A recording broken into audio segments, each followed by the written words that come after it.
1. The meeting is now in order. Before we continue with the agenda, I would like to acknowledge the presence of Alicia Diana as representative of FBE as an observer.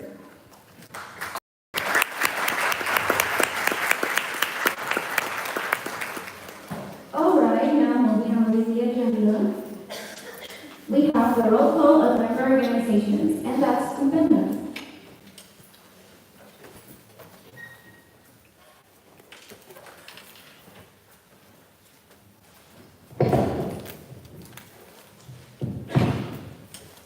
Sohan IBSA Expo meeting number 10. So for today's roll call, we're gonna have an interesting word or a sentence because it's Zone Gan's birthday. So we're gonna say happy birthday Zone in our own language.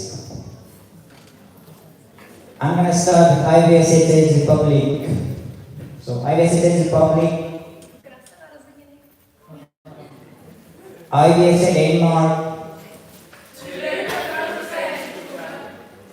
IBSA Germany,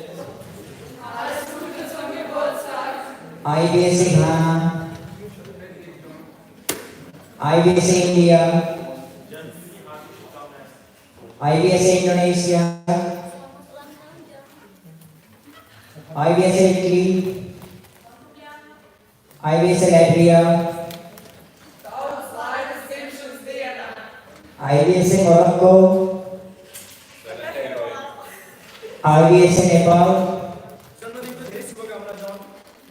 IBSA Peru, IBSA Poland, IBSA Romania, IBSA Serbia, IBSA Slovenia, IBSA South Korea, IBSA Switzerland, IBSA Taiwan, IBSA Netherlands, IBSA Turkey, IBSA UK,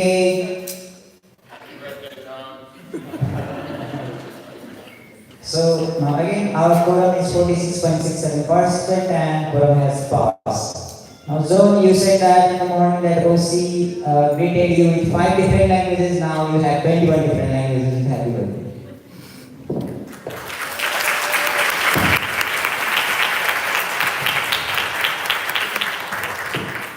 Thank you very much, Atendra. Happy birthday, John. Now moving on to the next agenda point, we have nominations for president position 2025-2026. I want to remind you that this is the last GA where you can nominate someone for this position. Are there any nominations?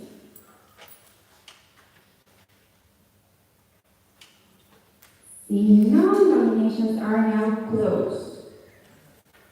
Now the next agenda point is nominations for the 75th IBSA Congress, which will take place in 1.5 years. Are there any nominations? Seeing none, nominations are now closed. The next agenda point is nominations for the 75th IBSA Symposium, which will happen in 2 years from now.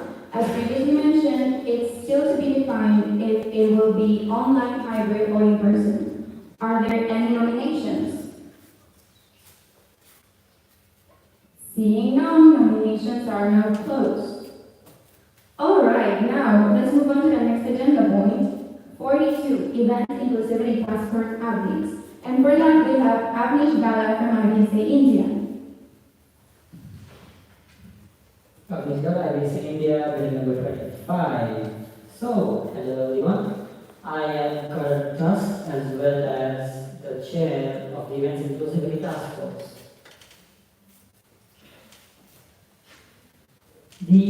So the Events Inclusivity Task Force was established the previous term. This is our second term being president of IBSA, and this is my current team members from different countries across the world. We have the online team members, essentially they work on the online proposal.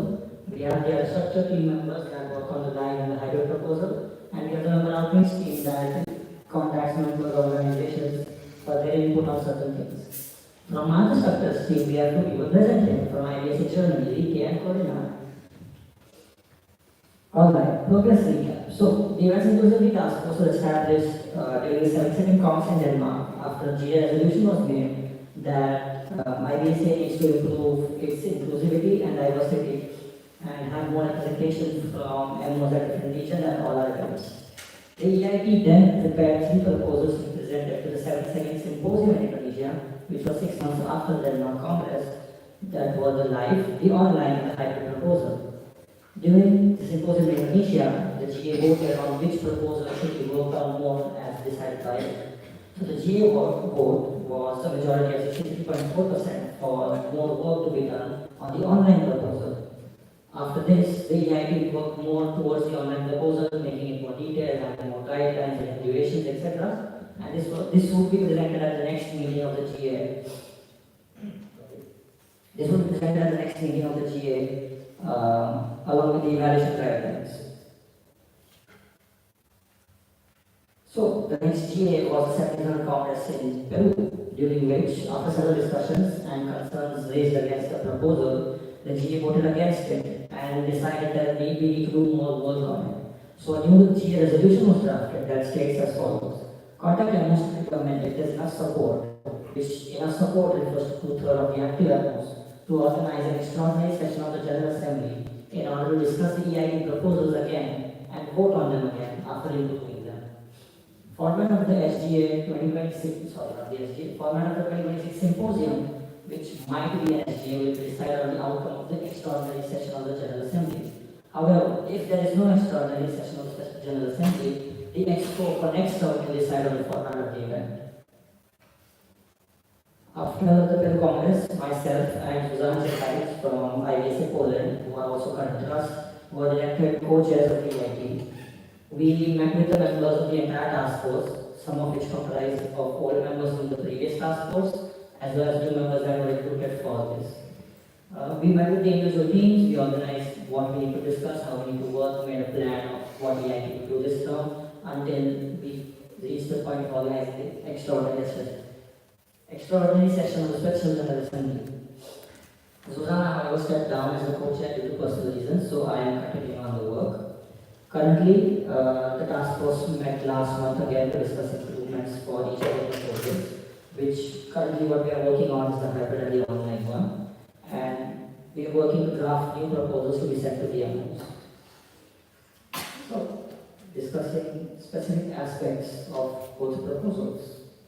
Online proposal, there were several concerns raised on the existing online proposal, and we are trying to find ways to fix them. Starting with, we are looking at adding aspects of handling online attendance and regular roll calls, so that people are present in the GA at all times and do not go down to the corner. We also plan to have regular energizers and discussion breaks to ensure delegates focus. One of the concerns raised against the online proposal was that it will lack the social aspect that an offline event does. So to fix that, we are trying to have separate breakout rooms on the online meeting platform, so that delegates can socialize with other delegates in their free time. Another aspect of the online proposal was that we save money by not having one event. We can use that money efficiently for our members and existing offline event. And so that we can also raise more money for the development fund. But in the rework that we discussed about was that instead of focusing on just the money that we are saving, we will also have to focus more on raising more money for the development fund, so that we can have travel grants, we can do internet packages for members who don't have access to internet, and we focus more on raising more money rather than relying on only the saved money from the officials travel reimbursement. Another concern that was raised was that we cannot have practical workshops online. However, when you want to do a more practical thing online, what you can do is you have panel discussions, debates, whiteboard interactions, and that is another plan for the EIP to have lecture and workshops be more interactive, which also increases the amount of socialization for delegates as well. One of the concerns that was brought up for the online proposal was that it covered just anything to improve the offline congress. So, trying to work those things out. Since it will be the only event for the entire term, it should be planned for large number of delegates that more people can attend throughout the year. Currently, IPC bylaws require us to have a minimum of 2 members per annual event. We are considering having it increased to 3, that way we can have more applications taken in. Open applications earlier to facilitate delegates with enough time to plan travel, apply for visas, etc. This point was added because we have 1 year the entire year. Sorry. We have 1 event the entire year. So what the plan is that instead of having the normal 3-month deadline for the new applications, we do it at least 5 or 6 months in advance, so that we have more time for it to be planned, as well as delegates can plan their travel more easily as well. More reduced fee spots and travel grants for Congress to improve attendance. The idea behind this planning was is that at a symposium we have 2 fixed reduced fee spots, and at Congress we have 3 fixed reduced fee spots. And additionally, we optionally have travel grants. For example, we've had travel grants for the Brazil Congress, we had travel grants at the Peru Congress, and we've had travel grants for this event as well. So we would like to have more travel grants in order to have representation from development from countries. Advanced regional rotation instead of compulsory. What does this mean? Advanced regional rotation means that we would prefer having the Congress each year in a different region, so that more members of that specific region can attend. In previous proposals, there was compulsion with having regional rotation in it, but the problem with that is that we still struggle to find hosts for our events. So for example, I will give an example of the Taiwan SGA taking place this year, is that until the deadline of the election was closed, we did not have any MOs willing to host it, which is why we have an SGA. So instead, we can have an advice regional rotation instead of compulsory. And budget event better with incomes and support from IDSA sponsors and other OC sponsors. This just deals with the fact that IDSA and GOC need to put more effort into having sponsors for the event so that we can have a larger event, but also not a very expensive event. Parliamentary inquiry. And I want to ask for questions right now, so I do it at the end of the presentation.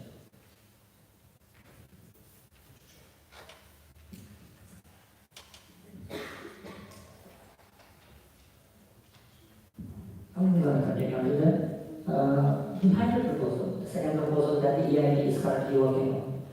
With the hybrid proposal, it essentially means we do have an offline event, but we also have an online part to it, where delegates that cannot attend in person attend most aspects of the event online, in order to be able to give their opinions within GA, be able to vote, be able to participate in events that are possible for them without being here. Now the problem with going hybrid is that certain restrictions will always exist, and it's not possible to make the event completely equal for online and offline participants. So before we move forward, let me disclaimer, this might get a little hard to follow because I will try to explain what the hybrid proposal wants to do, along with sharing what the identity will be according for it.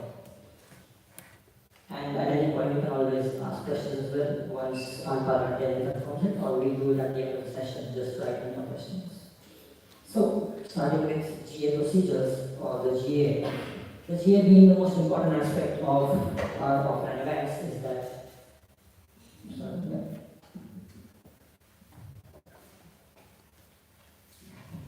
For actually, ladies and gentlemen, beginning number 11, if the presenter or the chair allows questions during the presentation, we can do it. Thank you. Valeria.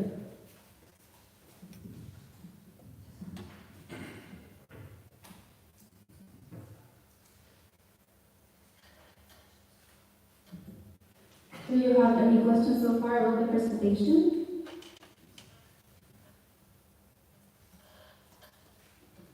Seeing none, I think you may continue.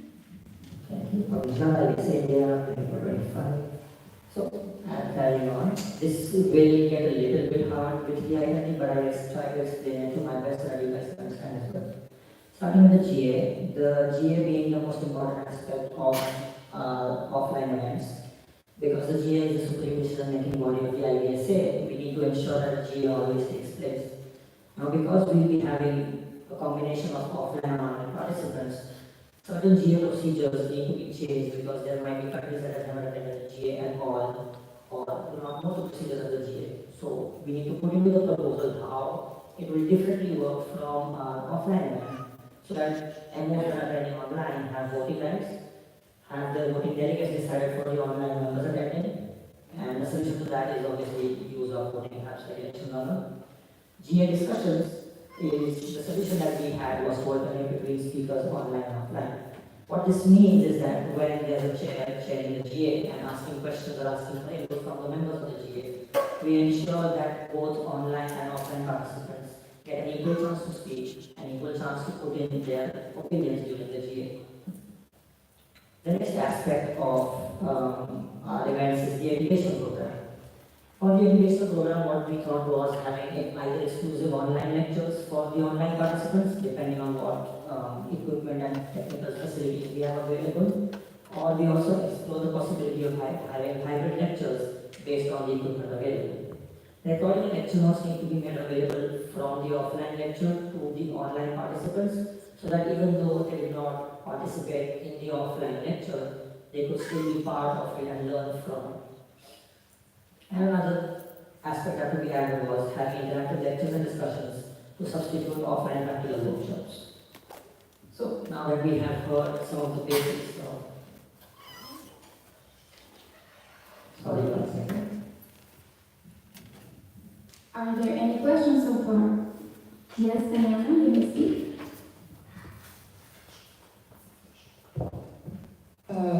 Bosman, I was in Germany, building number 74.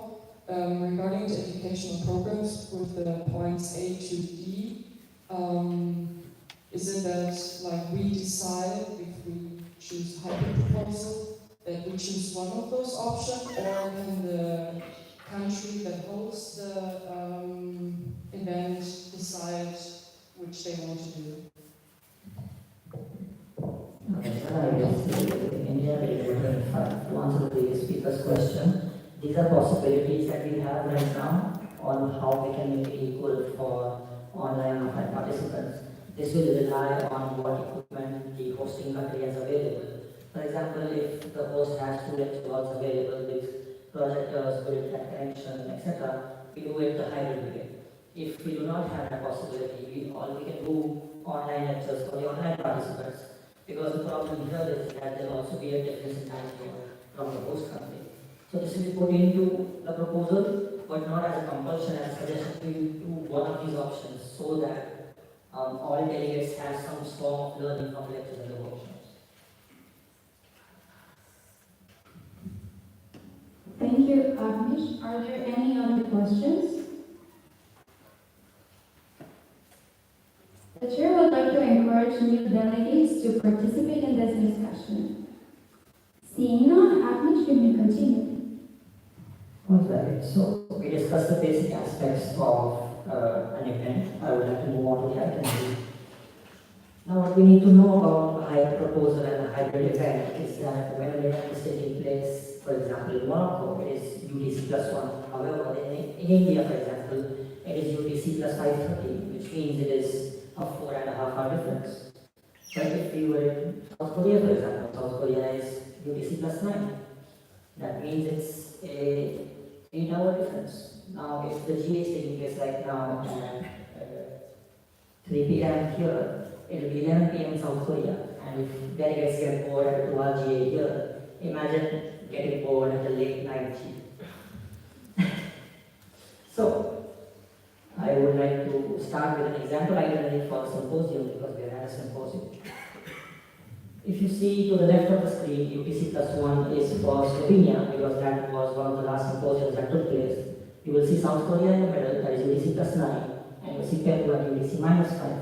Why we've chosen these time zones is because these are the last end time zones we have across IBSA countries. Now, moving on. If you see, we have color-coded a lot of the itinerary. We explain why is it color-coded. Is that First one, the green part, if you see GA1 and opening ceremony, you will see it as green. What this means is that it will be a hybrid event for sure, because it can be done in a hybrid format. And we'll have an online and offline real-time correlation, that online participants will be there at the same time. The next one is like which is this, lectures. Lectures can be streamable in real time, but can also be recorded to be sent to the delegates. Because for example, if you see here, Denmark, it is 8 p.m. here, it is 4 a.m. in South Korea. So the Denmark delegates can probably attend the lecture, but the South Koreans cannot. So what you do is that you record the lecture and have it available to the South Korean delegates later on. Also, let me apologize for taking specific examples, but these are the choices we have. But yeah, it's 4 a.m. for South Korea, so they cannot sit for lecture at 4 a.m. and be there. So what you do is you have the online lecture, either you have it recorded and sent to them later, or you do a separate online lecture that is convenient to all time zones. What this would mean is that the OC would have to manage between online and offline stuff, but that also means you would need a bigger OC instead. And that is what is also going to be put in the proposals, that recommendations for the OC to have a separate online and hybrid part of to their OC. Next one, dark purple. Same activity, different for live and online. So, first activity when you came to this event was our labels, and then your icebreakers. Now, icebreakers happen at a specific time during the event, the first day in the evening. But as you can see, it would be 2 a.m. in Denmark, 10 a.m. I think, yeah, 10 a.m. in South Korea, and it would be 8 p.m. in Peru. While the icebreakers are looking up. So what you do is you have the icebreakers at a more convenient time, that is a middle time zone for all of them, which is why it has been color coded this way. So if you see icebreakers, cultural evening, workshops have been color coded that way. And the second last one is red. Red is live participants only. We have very few reds because this includes meal times, this includes formal dinner, and this includes the live and silent options, because no matter how hard we try, we cannot have a silent option or live option online and then have the items sent to them. And orange, being the last color code that we need to understand, is that is for online participants only, which here, I'm sorry, here.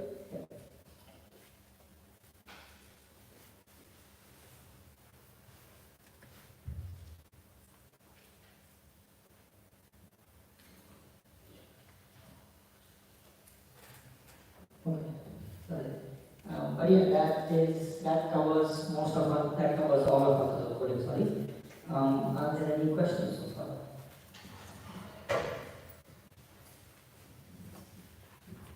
The chair would like to open the floor for questions throughout the presentation. So from now on, you can raise your hand and ask a question. Yes, Peter, you may speak.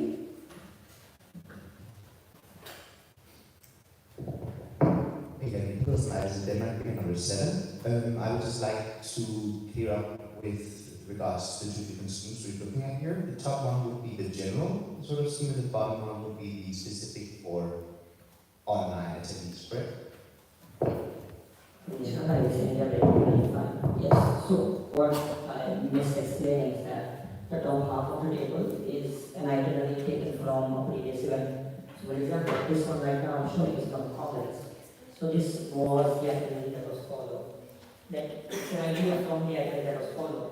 And what we have at the bottom of the table is the adjusted itinerary for having a hybrid event. I come back to this.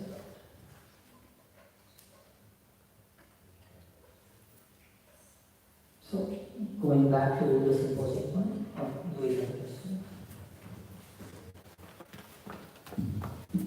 Yes, Luis, you may speak.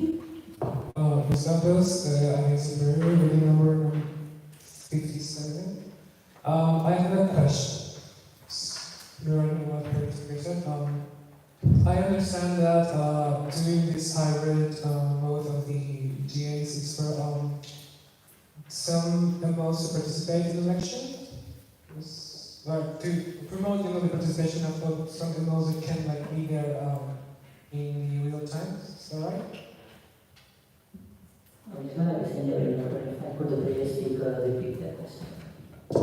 So I understand that doing the GAs like hybrid, one of the main reasons is to promote the participation of some MOs that cannot go like easily to the event, right? My question is there going to be any regulations, maybe like someone checking on them online? Because like I think one of the concerns of maybe some of us have, I don't know, is that they are actually participating and not just like being seated and like letting the time of life. Because I think that will be important in order for like guarantee our real participation of them, if that makes sense. Thank you, please.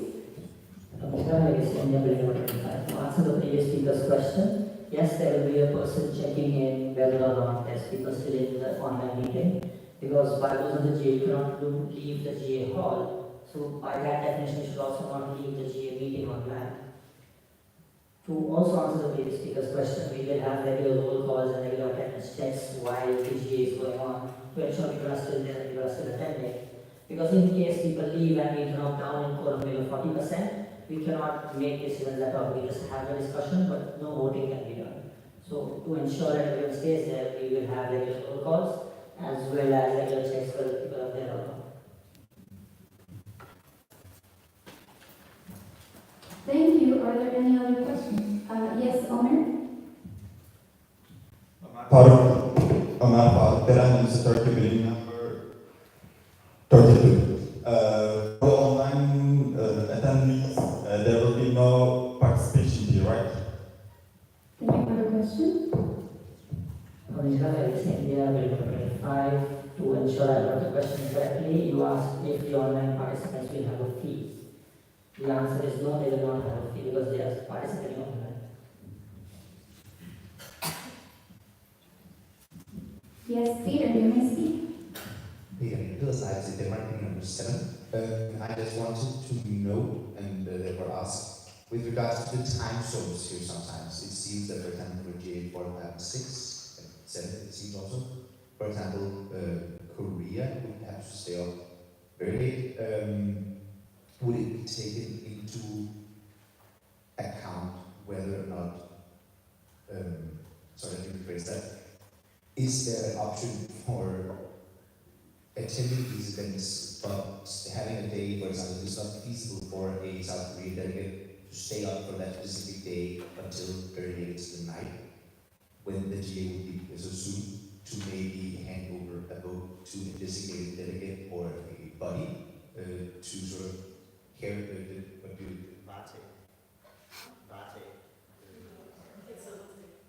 sorry, thank you. To facilitate the voting of that specific country, especially seen as GA sometimes too stretched out.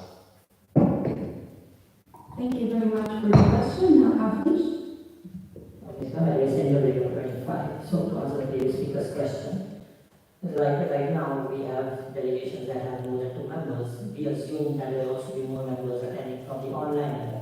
It won't be limited to 2 people per level again. It will follow the same rules as our normal events. However, a voting delegate will have to be decided that so and so person from the MO will be voting for us to ensure that we are in the GA. However, there will also be the option of if, for example, that specific person cannot be there during the voting, they can give it to someone else to vote for them. Because essentially, you are still voting for your own MO, it's just that it's a different person clicking on the vote for the MO. I hope that's the question. Are there any other questions? Yes, Omer?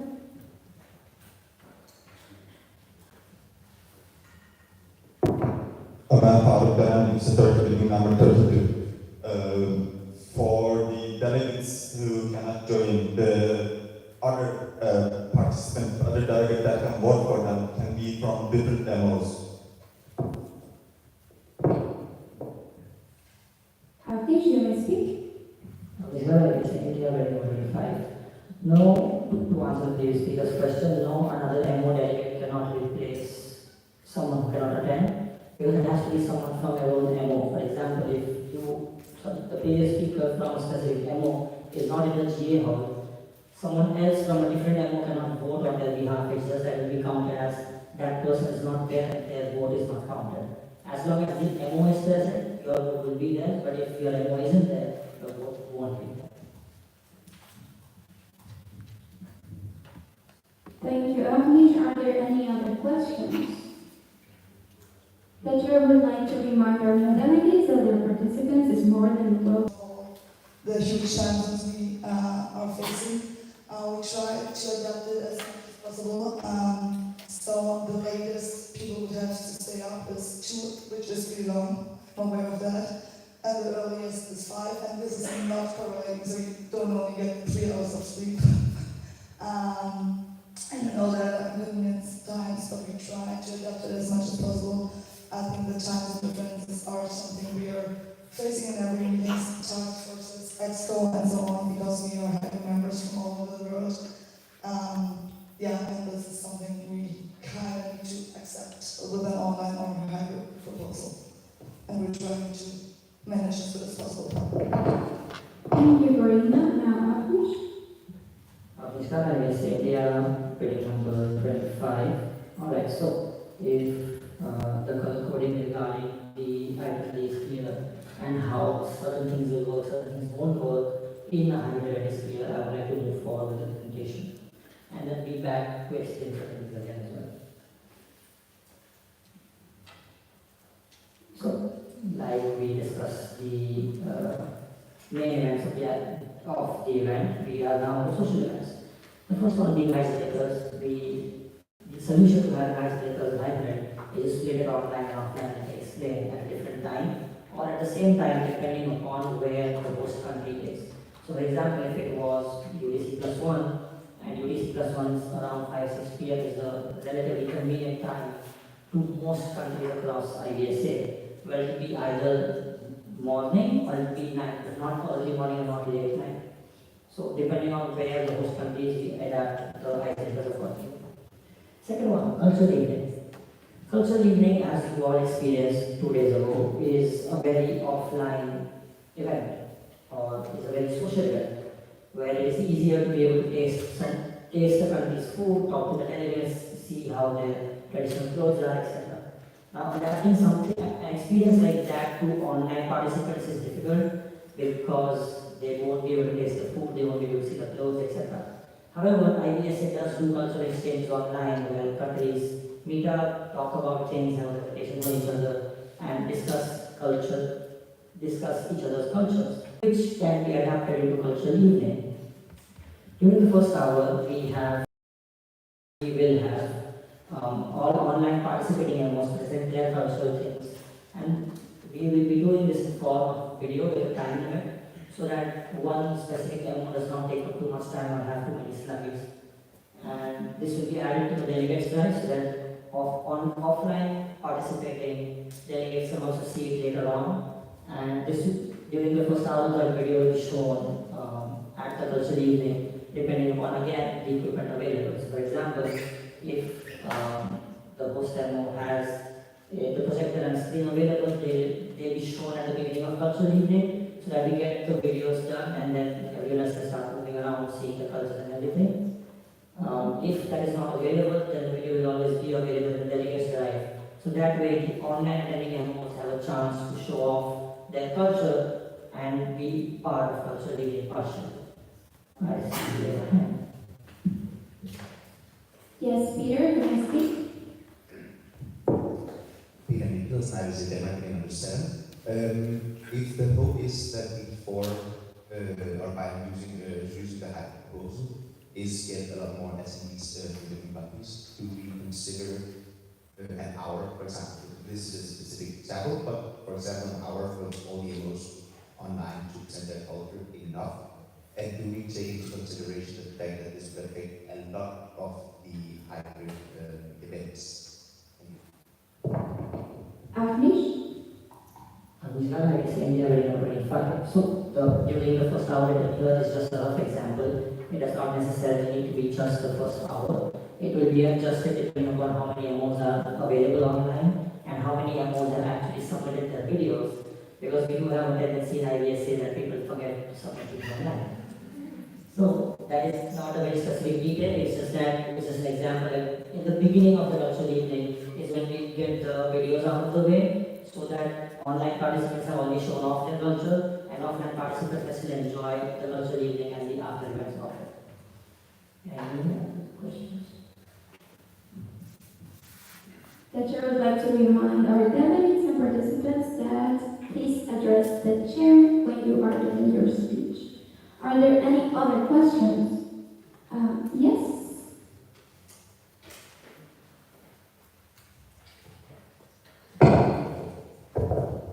Madam Mayor, I'm visiting the Netherlands, bidding number 66. I had a question if the social events are also mandatory for hybrid, like if you're doing it online, or is it possible to just attend the GAs if the MOP has little time on their hands? Yes, Agnish? No attending social events is not mandatory, it's just that you need to present during GA because GA is mandatory at an IBC event. Giving an example here, if you did not attend cultural evening 2 days ago, it was completely fine. It's just that we are adding aspects of the offline event to the online participants so they can have fun of being in an IBSA event, experiencing different cultures as well, while still being home. Because the essence of the IBSA event is not just the GA, but also the social aspect of it and the amount of friends you get to make, the amount of cultures you get to experience, and the languages you get to learn. Thank you very much, Agnish. Are there any other questions? Yes, Sweden?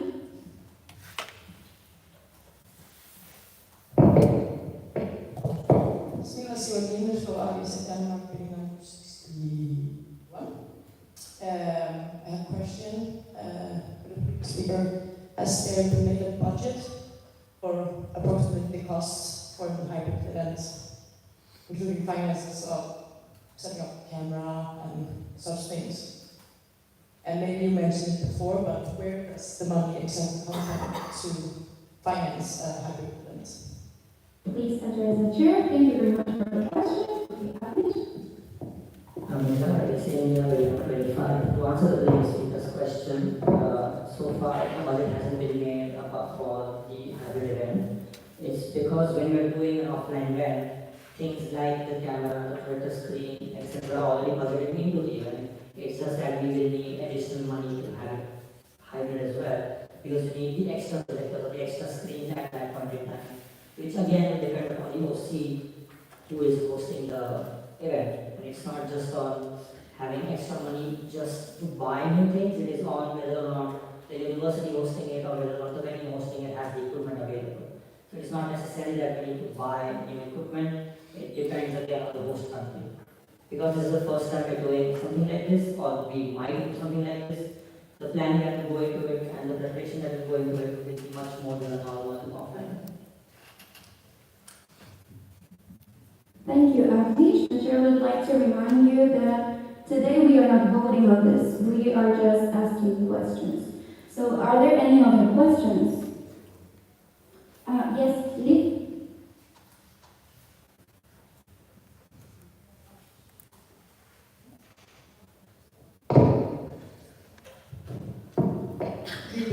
I visit Denmark, being number 42.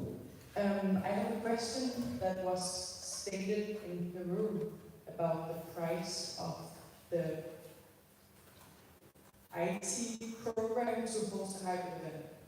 Is there anything about that, or is it just fine? Thank you very much for your question. Now, Agnish? Thank you to the previous speaker for bringing up this question, because this was going to be part of the presentation a little bit later. However, we can cover this right now because it will be just me speaking about it.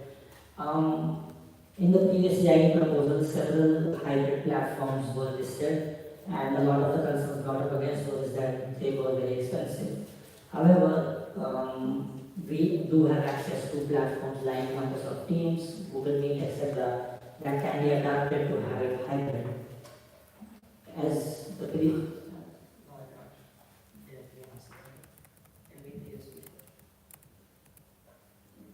sorry,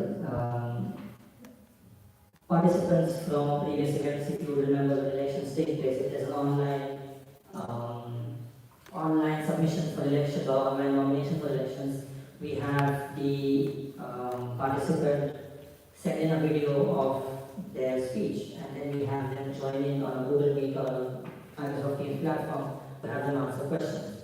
That is essentially what we will be following for the hybrid proposal as well, and not making use of the expensive platforms that were listed previously, because those platforms are very super specialized for hybrid events with things like interactive walkthrough,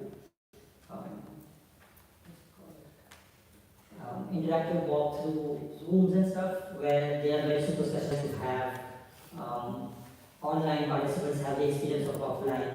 However, IDSA and whoever the host OC is won't have that much money to buy such a super specialized platform. Instead, we will adapt the existing free platforms to be able to have it for the hybrid events. Thank you, Agnish. Are there any other questions? Yes, Florian.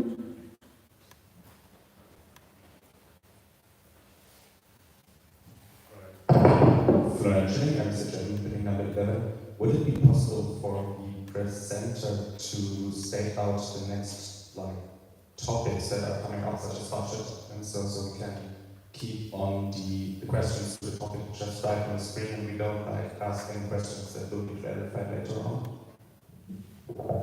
Thank you for the question. Yes, Agnish?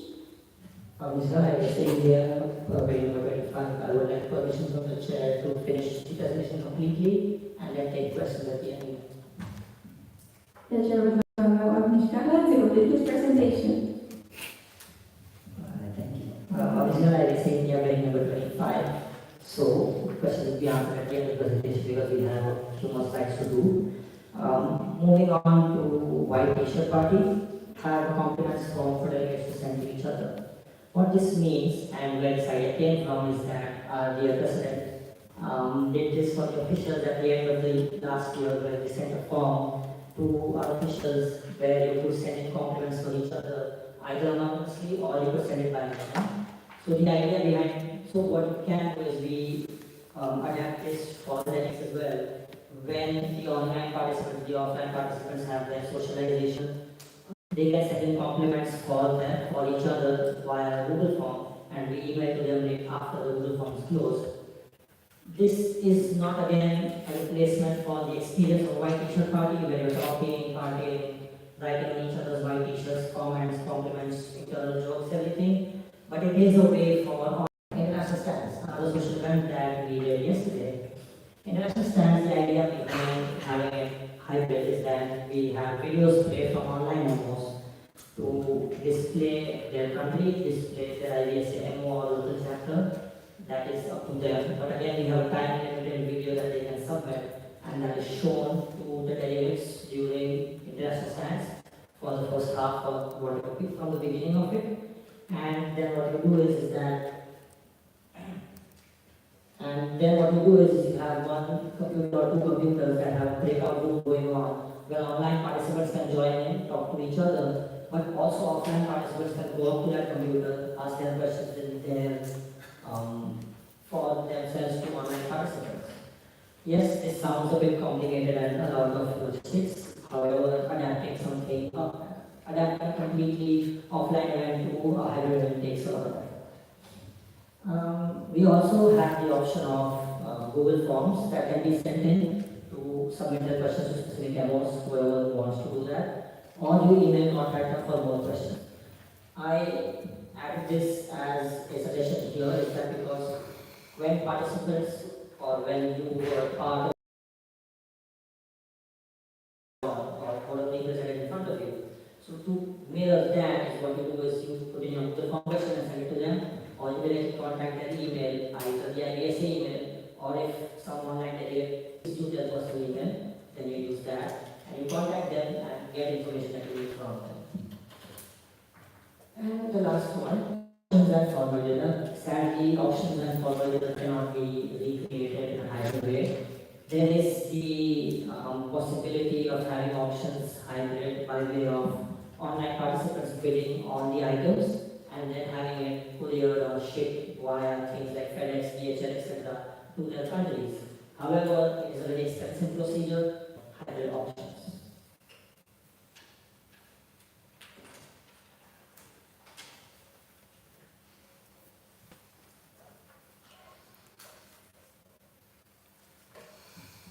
Yeah, the next point, EO meeting and yellow workshop. If you guys have gone through the itinerary for the event, you will remember this EO meeting that will take place where the MOD team meets with the EOs or participants from each of the countries to discuss things like concerns, advice, etc.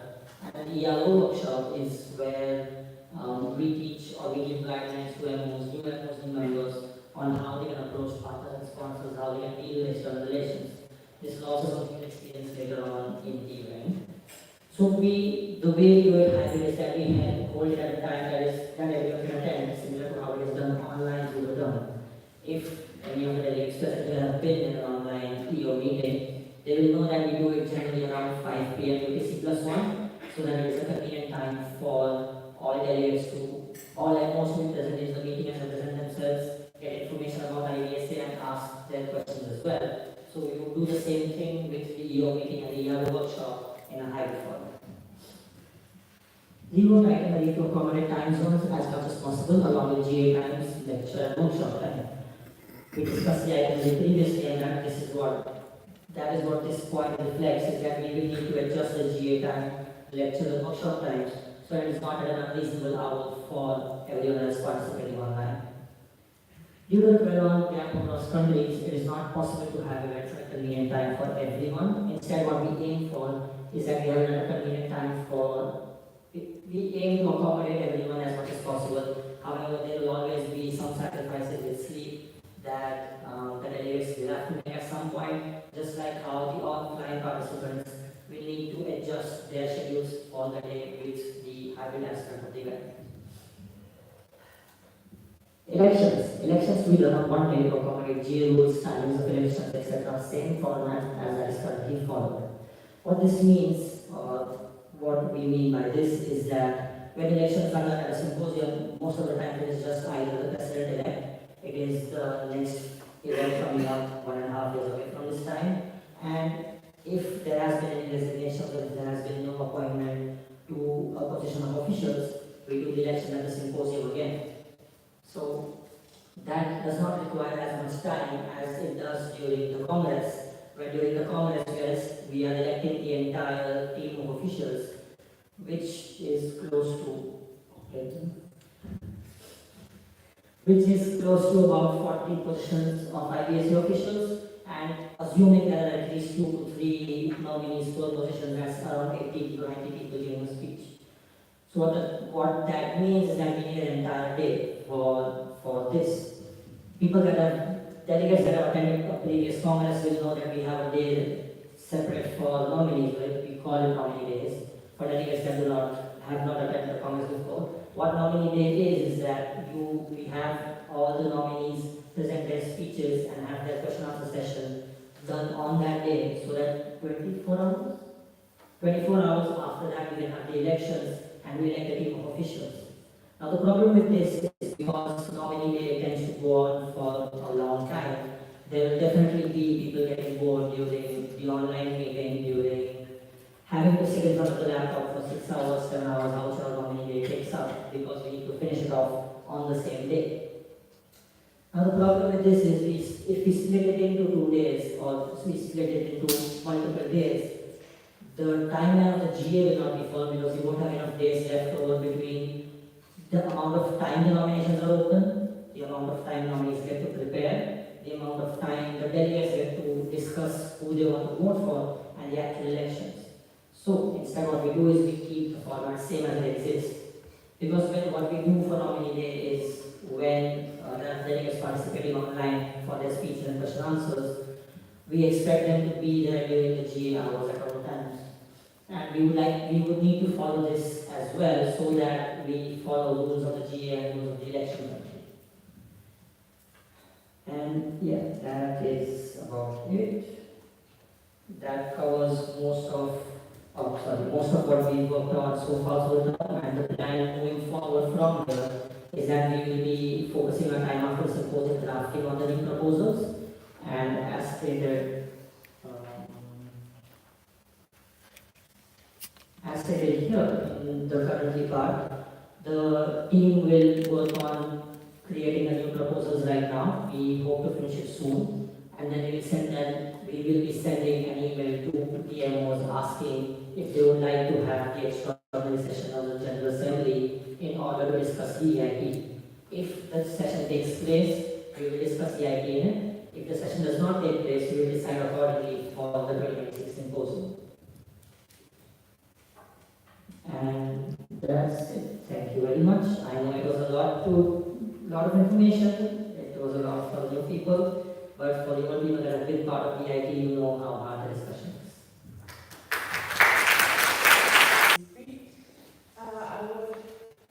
So first of all, I want to thank you, Abhish, and the whole team that you did it, and it was really great, and there was a lot of information. I think that was. This is not a point of privilege. Sorry. My point of privilege is because there was a lot of information, if we could like to 10 minutes recess and to think about questions and to think about everything, so get some air. All right. We entertain a motion to go into a 10-minute recess. Is there any discussion?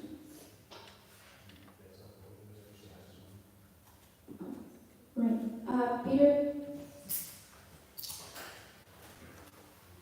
Because I said number 7, I so moved. Is there any discussion?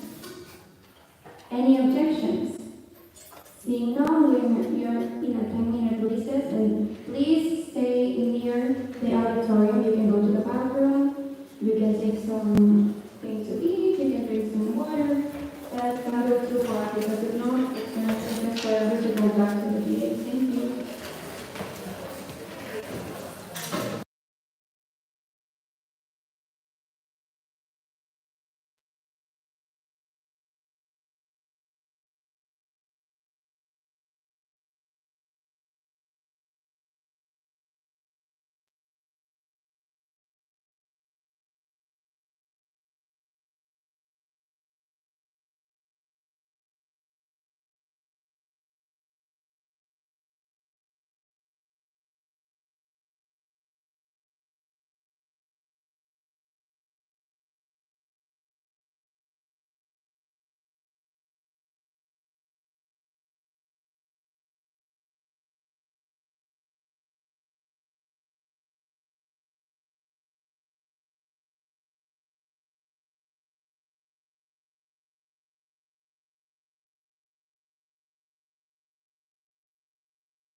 The meeting is now in order.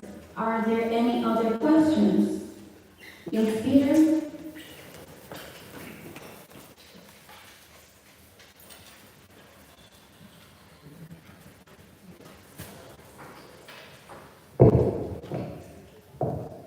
Because I is tema number 7. It is a question with regards to how sometimes it might be split between online and live assemblies. And so that, for example, for election procedures, when the election committee proposes questions to, for example, a president or any other running position, to include, not necessarily in our bylaws, I think, but in the process that we, as we do a question from the live assemblies, and then we also deliberately set aside a question from online assemblies to ensure that they are overseen or Thank you, Peter. Afish? Mr. I will say here, number 25, to summarize the previous speaker's question is that the previous speaker is asking if the online participants will have a separate question answer session for the election or a separate question just for online participants. essentially just for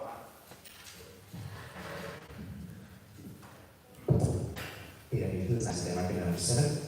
It's essentially just to ensure that they're not overseen or unheard, that there will be a designated question from online candidates, because sometimes, and I'm now assuming, but I assume that it could be a little difficult as chair if every single online assembly is blatantly on one screen. It might be than the little yellow finger on Microsoft Teams. Thank you for the clarification, Peter. Now, Afish? Mr. I will say here, very number 25. To answer the previous speaker's question, when we are either in online or in hybrid, when we are in hybrid and a hybrid event, it would be recommended to the chair that when there is discussion going on in the GA, they alternate between an online and offline participants so that ensure both teams are getting a chance to say out their opinions. Same goes for the elections. When we take a question from the GA to the nominee standing in front of the GA, we would do one question from the offline GA and one question from the online, so that everyone gets a chance to be heard. The other thing, what we also try to do is have more new people speak. So the idea behind that would be that the chair notices if there's anyone new in it or not speaking and has now raised their hand to speak, they would be given the chance to speak as well. And as an addition to that point, we would also have either one official or one OC members monitoring the online part of the online participants, so to ensure that no one gets missed and no opinion gets unheard. Thank you very much, Afish. Are there any other questions? Yes? I'm Miller, I was Germany reading number 9. And is it possible for a member organization to participate as in an online event, even if there are already people from this BO participating in the offline event? Thank you very much. Afish? Like I said, level 25. Yes, the members of an MO would be allowed to participate online as well as offline.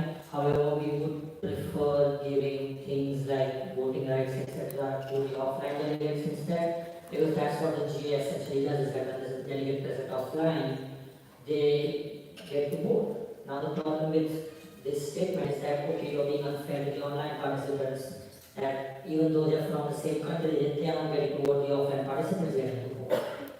The answer to that is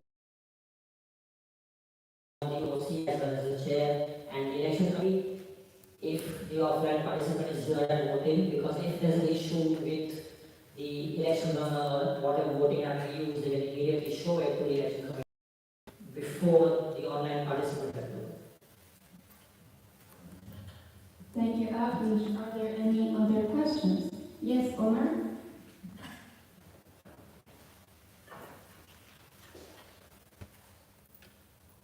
On my part, that is a 30 billion number 32. How will the buddy system work with the in the Thank Original is India, page number 25. Thank you, previous speakers, for bringing that question up because we have actually not thought about it. But the idea behind that would be we either have an online meeting with the online participants and either assign offline officials or online officials to meet with them before the event. However, during the event, it might be a little bit of a problem because we can send, it might be a problem because the offline will be busy handling things here. So then what we can do is that we have officials that are not attending the event offline join into a separate breakout room for buddies. Again, this will be a bit of a problem because switching from the main meeting to a buddies meeting and then coming back will also take up time. So we still need to figure out the logistics on that. But thank you again, we will make sure to have it. Thank you, Akhilesh. Now, Peter.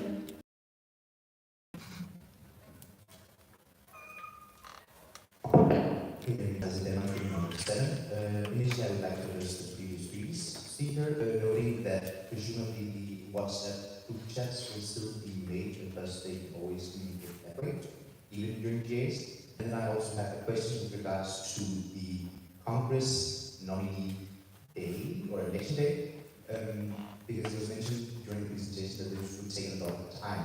Has it been considered to do sort of overlapping elections? I am aware that this means that the election has to come into play a lot earlier, but essentially such that one day open for nomination for example, CC, and then the next day CC is taken. Also on that day, nominations open and close for MOD and such, so that they continuously roll out and close throughout the Congress.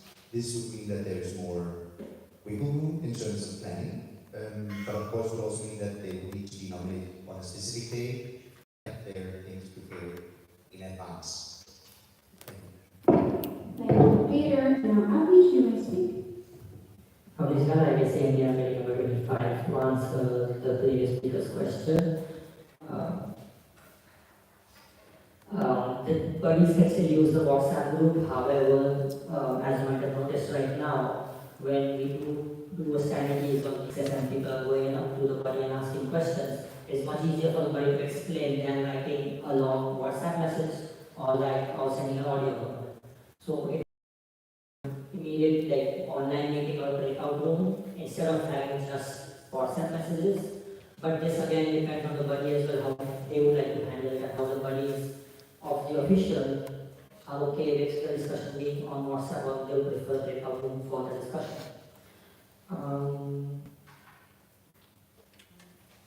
Addressing the second question brought up by the previous speaker, having rolling elections and having nominations open only for 1 day or 1.5 days, and having it separate for different positions or different types of officials. I don't think that's because the period of nominations needs to be open equally for all officials. It cannot be separate for them. And to be able to give enough time to people to decide whether or not they want to run for something. For example, when you are attending an event for the first time and you would like to get involved molded by ESA, the logical step based on experience is that you can apply to secretary position and figure out how IAC role works, how you can contribute to it, etc. But attendee on the first day of the event is not sure how they want to do it, but 2 days later comes to and sees the IAS officials working. And on the 4th day decides, okay, I would like to run for secretary. The nominations are already closed and they have not been able to nominate themselves for that position. That is why we need multiple GA sessions, GA meetings, so that delegates have enough time to decide on things, think about whether or not they would like to run for something, and have it be fair to all people wanting to run, still unsure about running, considering running, and so on and so on. Yes, Felix, you may speak. Felix Metzger, ISX, building number 46. To also add something to what the previous speaker mentioned, in like this situation, we would have nomination. It could also be potentially unfair to online candidates. For example, if the person is supposed to nominate them during this meeting has technical difficulties during this meeting, so they will not get nominated and can't get nominated at a later point. So this could also cause problems, potentially. Thank you, Felix. Are there any? Yes, Ricky. Representative IBC Germany building number 77. I think in relation to what previous speaker said, there's no need days or economics as well for people attending live. We make sure to have a free day after for online participants. So that even if that one day long really hard, they have a lot of fun afterwards to go on with their life and their responsibilities at home. Thank you, Ricky. I will send you a 25 to answer the previous speaker's question. Yes, normally they will be a little long for everyone, however, that is what has been happening. We do not have much choice of doing separate elections with official positions, but the participants that are nominated online will be submitting a video to the election committee for their speech, and then they will have to answer session. But that speech will still be available in delegates drive so that online and offline participants both can view that speech again on the next day. There is a free day when they discuss with their MO who they would like to vote for. As well as, because the GA is live streamed, the speeches of the offline participants are also available to the people viewing the live stream as well. So they can also go to the live stream again and listen to the offline participant speeches as well, in case GA is at a time that is not convenient to them with sleeping hours. Thank you, Avnish. Are there any other questions?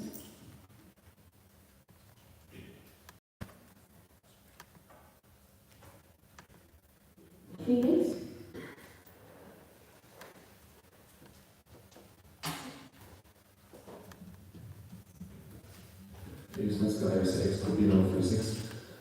Just want to use this moment of no hands raised to just appreciate the work of the EIT task force, because this is like a really big topic that will have a big influence on the future of IBC, and I move to give a round of applause to the EIT task force for their hard work over the past months.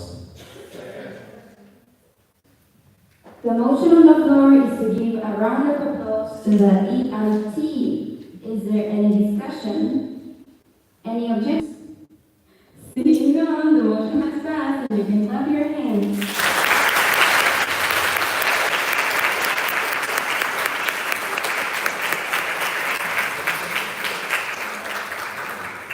All right, thank you, Felix. Are there any other questions?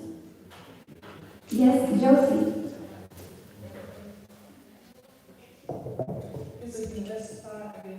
Germany, bidding number 63.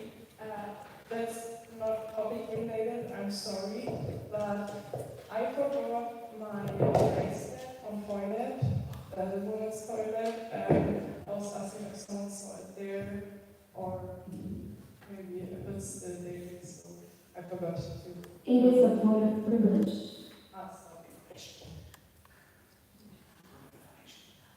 Privilege. But yeah.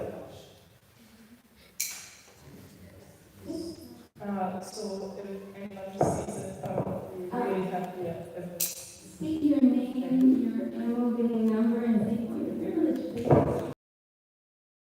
is in Germany, bidding number 63. So if is it, I would be really Point of privilege. point of privilege. Okay. Big enough? Sorry. Yeah, so I just want to say I will be really, really happy if it's if anyone sees it. Thank you. Thank you, Josie. So please keep an eye on that. Are there any other questions? Yes, Ricky. Representative IBC Germany building number 77. Can you go to the itinerary for a second?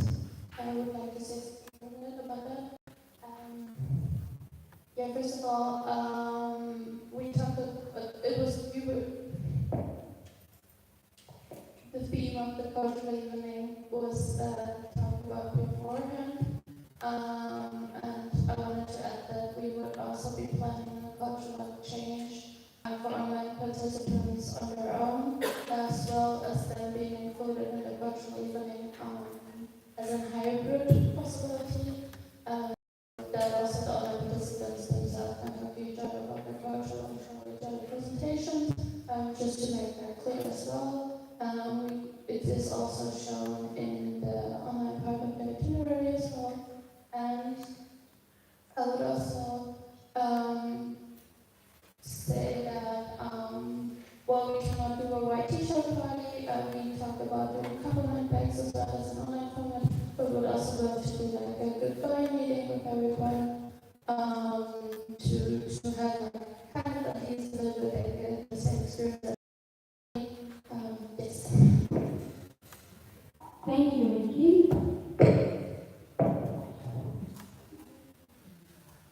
Are there any other questions? Seeing none. Yes, here.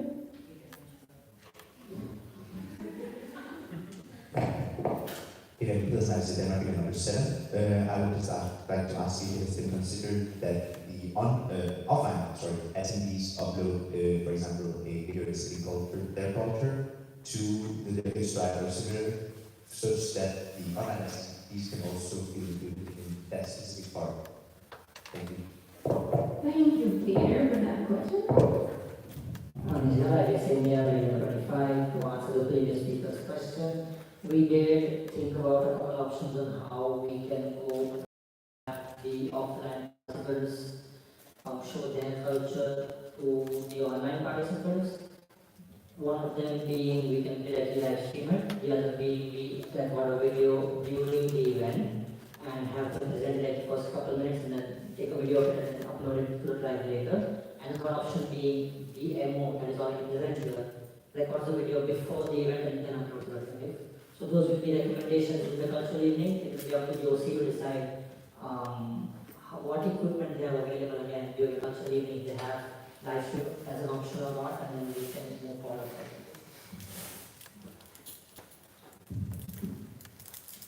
Thank you, Abhi. I just want to remind, the chair would like to remind the ladies that it is looking. So you might not look because I'm taking notes. Are there any other questions?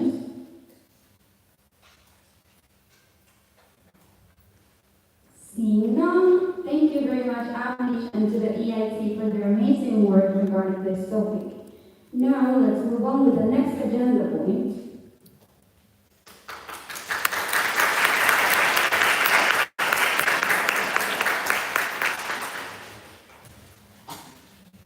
Yes, Felix. My information, please, Master Copy number 46. The EAT discussion took a bit longer than expected or scheduled, which is totally fine because we were hoping for such like amazing questions. However, we are extending the GA for half an hour. Also, make sure we have breaks so you're not getting too.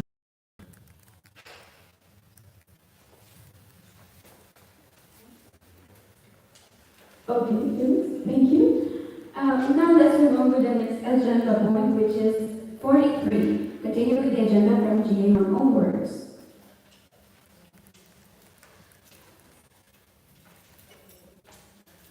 And the next point is regional representative updates. Let's begin with point 16.4.1.1, the Americas. And for that, we invite Tammy, our MOD.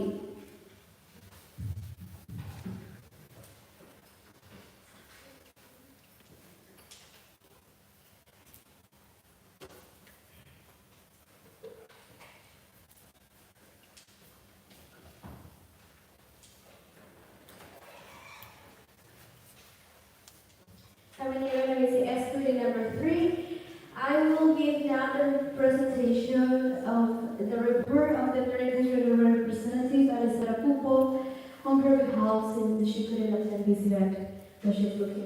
she's now in live stream. This is Canada, the American regional team. I know she's very happy about this team because she really wanted to have a very diverse team and she achieved that. She has members from all over the region and this is something that we really wanted to achieve for the Americans. Main problems within the region of the Americas, she mentions that I can from members, most members don't fully understand IBSA and their activities. Therefore, they are not that interested in participating. At the beginning of the term, we had 5 people without a board. So far, we have only managed to establish a board for one of them, and now IBSA Chile has a board and is active again. Some boards are having difficulty finding a way to analyze their remote in their country. Ongoing project for the Americans is the one-on-one meetings with most. Bi-monthly one-on-one meetings with the most and the respective MO supervisors. The goal of these meetings is to discuss each MO's current situation, review their activities, and address any challenges they might be facing. She also had training sessions with the new board members in Chile, so they were able to adapt to their positions and to the APSA. Future projects. They're planning posts about the HMO, a post-generation insurance account. Each post about different remote of the Americas, and in this space they can share information about their country, their activities as an MO, veterinary medicine in their country, and other topics of interest. Their goal is to help all IBSA members to learn more about them and inspire collaboration and activity planning. And these posts will begin in March, so stay tuned for their socials. Also, they want to create a database of internship opportunities in the Americas with information about various places in the Americas, for zoos, veterinary clinics, etc., for members to take internships. Thank you, and she loves her team and to her region for their trust and for their hard work to make us Americans stronger. And I also want to thank Alessandra for her amazing work, which I'm very proud of. Thank you.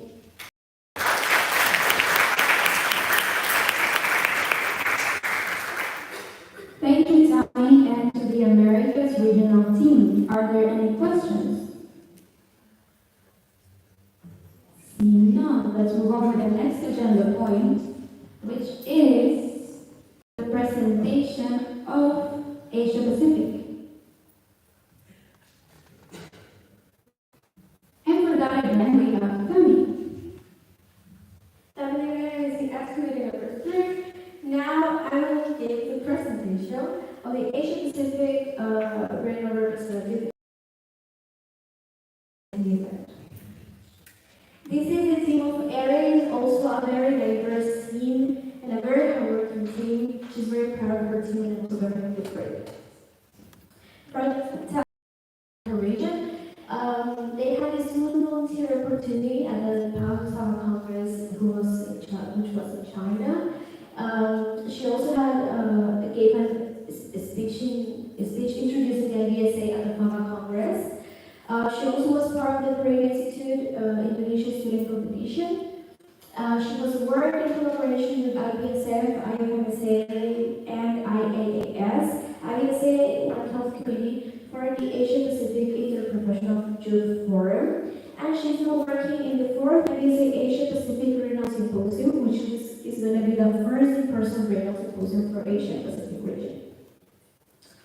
Here are some pictures, or one picture of the student volunteer opportunity at the Wasaba Congress in China, which was from the 3rd to the 5th of September, and we have 18 members registered. This is when she gave the introduction of the Global Congress. It was hybrid on the 27th of October. She delivered a presentation introducing IBSA Global to participants of the Asian Association of Veterinary Schools. And her role was basically representing IBSA, explaining its goals, achievements, and opportunities to foster engagement among veterinary schools in the region. From September and November, we had the Korean Institute Indonesia Student Competition. She assisted the MOD team to organize a competition for veterinary students across Indonesia, sponsored by Korean Institute. The significance of this is that we promoted academic and professional development of veterinary students in Indonesia. She had some tasks as coordinating outreach to 10 veterinary schools in Indonesia, assisted in meetings with Prima Institute to ensure school planning, and evaluated the student and helped to identify and award 8 winners. About the collaboration with other associations that she had, it was online. It will be online, and the planning is in progress. It will be in April 2025. She was coordinating an event focused on antimicrobial resistance involving multiple professions, and the goal is to highlight the importance of interprofessional collaboration in tackling any learn through the one-kill approach.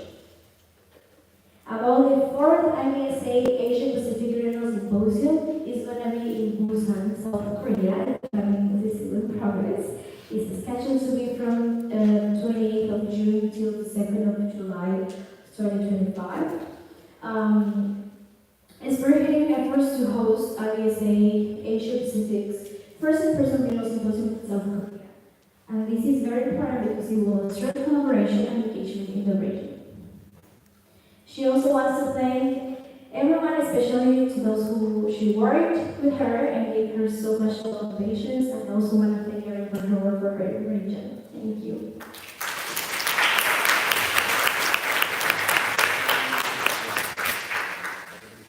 Thank you very much, Dami, for that presentation, and thank you to our team from Asia Pacific. Are there any questions?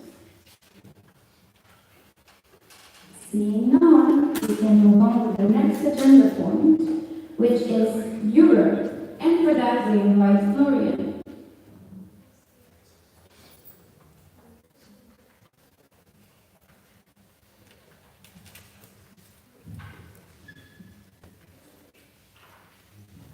Florian, that is a German beginning number 11.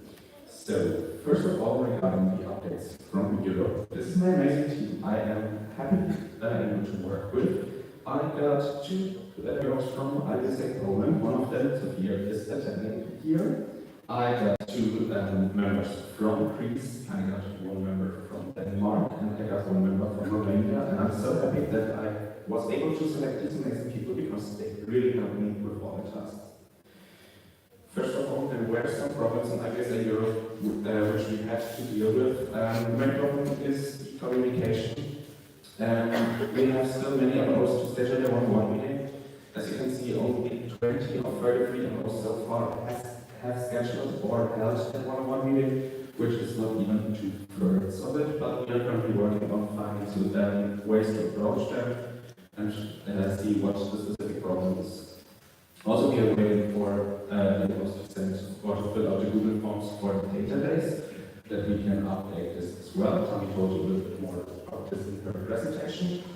And we dealt with quite a lot of problems in different MOs, starting from problems within the board of the MOs, continuing with local chapters, and at worst, the university or the government.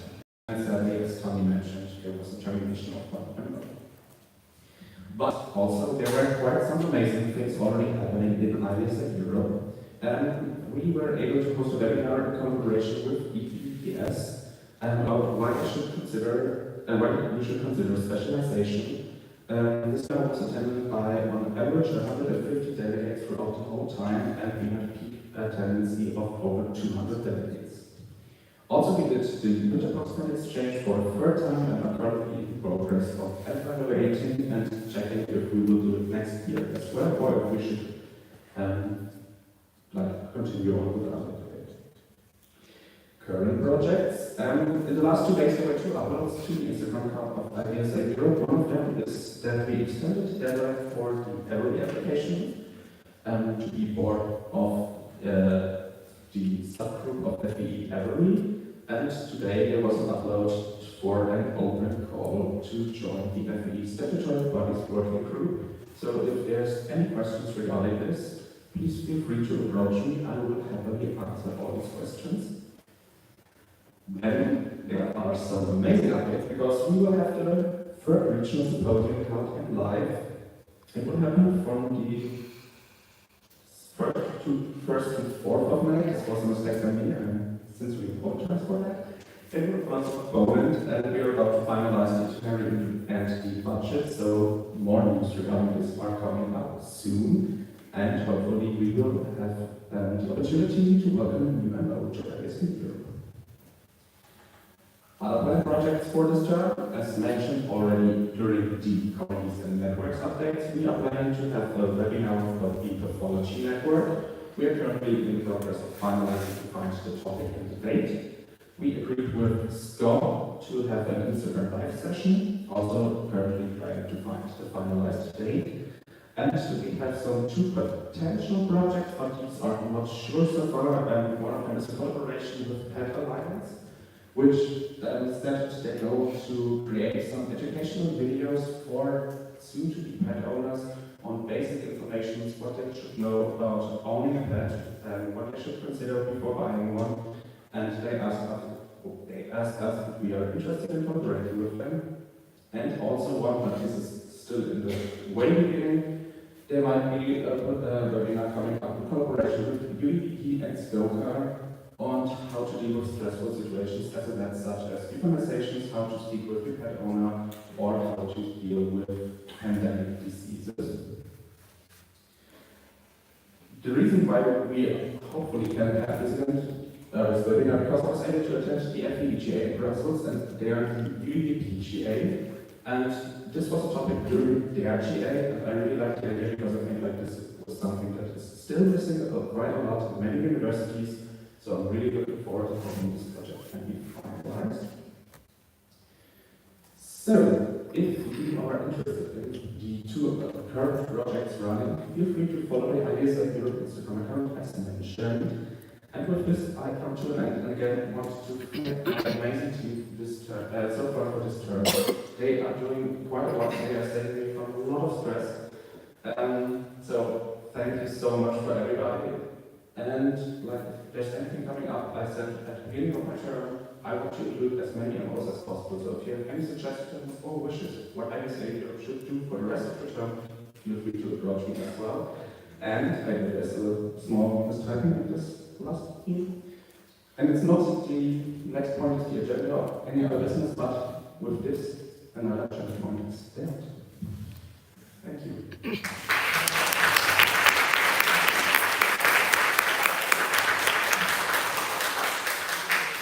Thank you very much, Florian, and to the Europe Regional team. Are there any questions?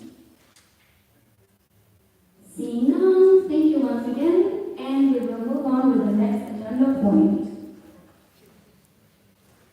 which, yes, Josie, you may speak.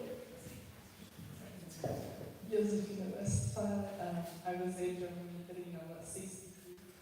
May I use that for real quick? Yes, you can.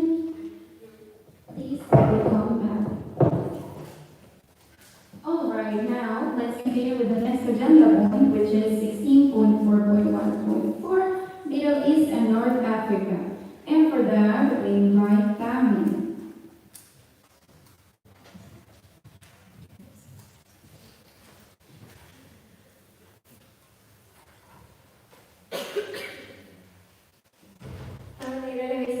Number 3, and now I will give the presentation on behalf of the MENA regional representative. This is Alex team. As you can see, he also has a very diverse team, and I know he's also very happy about it. Problems in MENA region. At the beginning of the term, they had problems without a board, so he and his team helped them to establish a board. 2 MOs are still up to schedule and running one meeting and waiting for the updated database. And he tells us that there were so many MOs that don't allow them to be active continuously in IBSA as IBSA Sudan and IBSA Pakistan. About the recruitment of MOs, they successfully inspired one MO to join, one country to join IBSA, which was presented in Peru, which is IBSA Saudi Arabia. And they seem to have more MOs joining IBSA as well. Ongoing projects for MENA, one-on-one meetings with the MOs to discuss each MO's current situation, review their activities, and address any challenges they might be facing. There were also 3 conferences for MOs that visit Egypt, Iraq, and Tunisia. Croatia, and there was an exchange between the Egypt animals. Future projects, collaborations and partnership with veterinary organizations in the region like WHA, Zoetis and Royal Canin, and exchange between all animals in this region. Thank you. Thank you all for your work.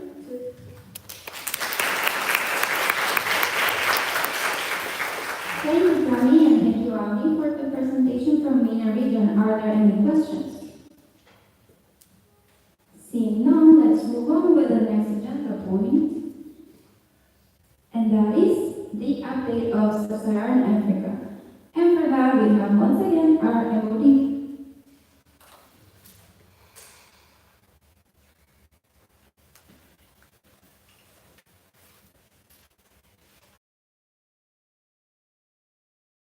Presentation of the Sub-Saharan Africa representative Donna from Rwanda.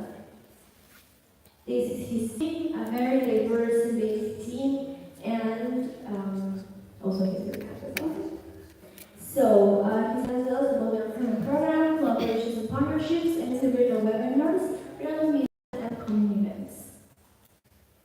To further his network in the region, this is to inspire and encourage 3 countries to become candidates. Then, collaborations. There are collaborations with GUA and IBSA. They collaborated with GUA to organize a workshop and new perspectives in the future of the veterinary workforce. We will also invited IBSA to participate in its 91st Continental Conference in Nairobi, Kenya, under the theme towards a more resilient veterinary workforce in Africa. Here you can see some photos of this conference where John attended and represented IBSA. He also worked in the World Antimicrobial Awareness Week. IBSA collaborated with over 12 organizations across Africa to raise awareness about antimicrobial resistance. They achieved this by conducting an online campaign featuring tables and educational videos engaging the public on social media. On top of that, they hosted a physical awareness campaign at the University of Rwanda for IBSA Rwanda. Here are some pictures of the online campaign highlights. Some pictures about the event. Then we have the African Youth AMR Forum webinar. They collaborated with IPSF and other stakeholders to organize the event after the theme Meaningful Youth Engagement to educate, advocate, and act on AMR, and IPSF members and stakeholders from across the region actively participated. Then we have the WAAW webinar. They collaborated with City Institute and organizations for a webinar that cover various AMR-related topics, and here is an advertisement of this event. They also launched an empowerment program, which is basically the radio webinar of the region. SCC organized a regional webinar to create skills and useful information about IBSA, and this was day session managing social media platforms effectively, engaging MOBs in social media handles, addressing issues related to social media handles, and creating online flows for MOs. He also had regional meetings. Monthly regional meetings are held during the first week of each month to discuss progress and encourage exchange programs, foster collaboration and engagement, provide a platform for MOs to ask questions and receive guidance on various issues, and also to create a strong bond between the regional team and the MOs. Some upcoming events, we have the regional SYMPOSIUM, which is going to be online from the 9th of May till the 11th of May. Then webinar between NSA and Los for February 2nd, for webinars and workshops, department program, February, collaborations with different communities and members of IBSA, and also collaborations and partnerships with different veterinary organizations, as you can see in the presentation. Thank you for your kind attention, and he also wants to thank his amazing regional team who has always been there to support him, and maybe as we want to thank Donald for his work for this region. Thank you.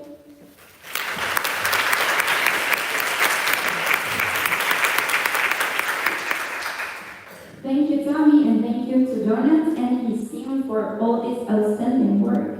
Are there any questions about the presentation? Seeing none, let's continue with the next agenda point. Thank you, Tammy.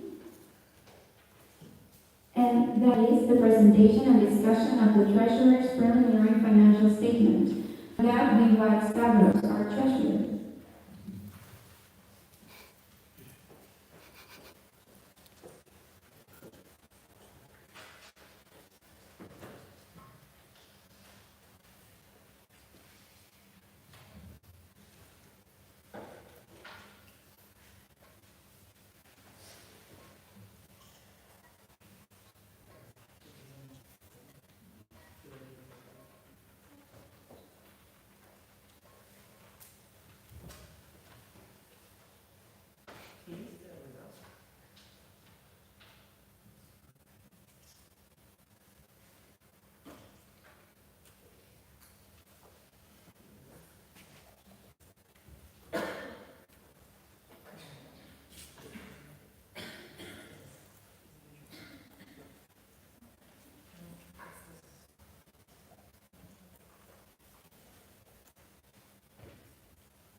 The technical difficulties, the chair would entertain a motion that is for 2 minutes. Yes, Corina? Bill number 22, I so move. A motion on the floor is to go into a standard for 2 minutes so that we can fix this. Is there any objections? Seeing none, we are in a standard. But you're gonna leave the room. Remember that it's not a recess.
Go back to your seats.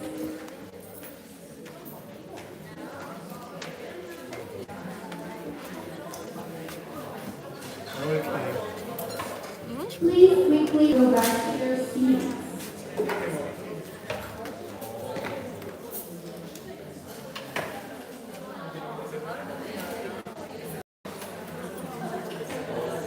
Please go back to your seats.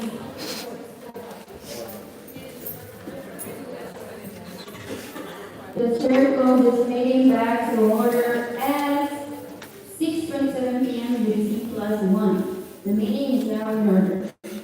Let's continue with the agenda point of our treasurer.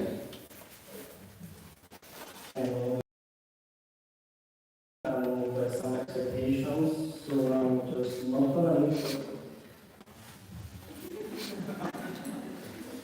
solid projects, in 56 and since like each one of those.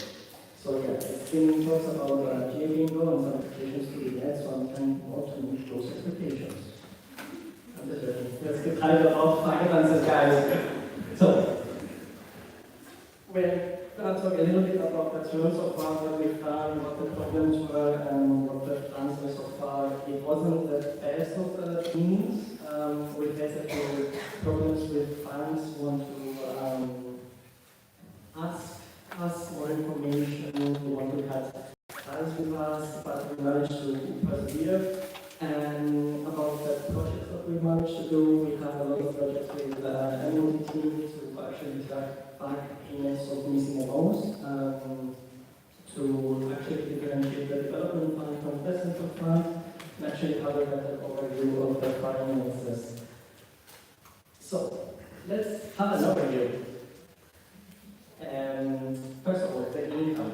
We had a very good first few months because due to the new work together with the MOD, we managed to have a surplus of membership fees. We actually just got paid from 43 out of the 80 something almost in half a year, so that membership fee is about to go up.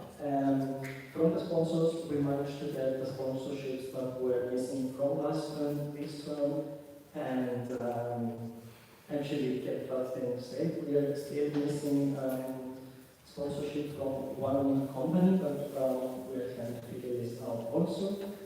The other income that we see here is from cashback to buys, which is an investigation, for the question.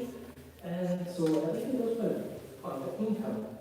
Now the travel expenses, I have to note here that not everything has been paid because normally the reports are sent to me after, but as far as it goes, everything is in budget, everything goes well.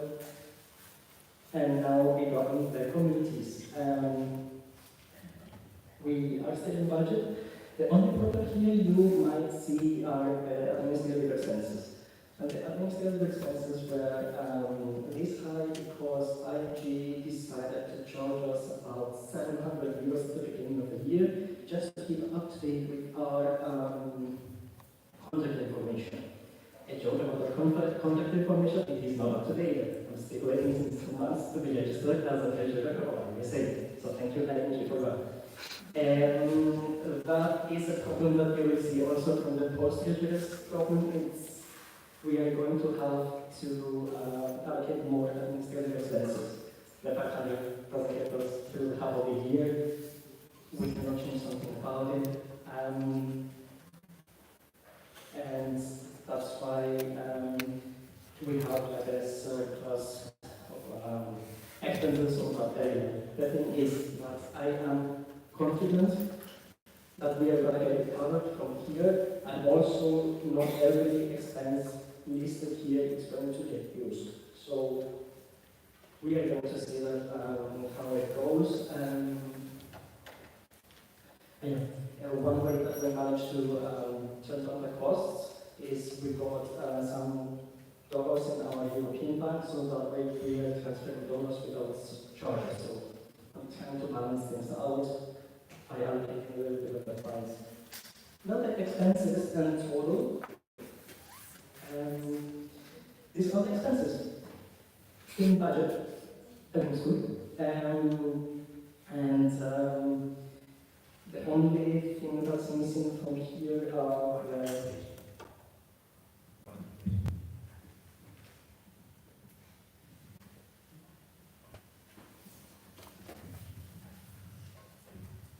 The chair would like to allow questions during the presentation. Are there any questions? Yes, Peter.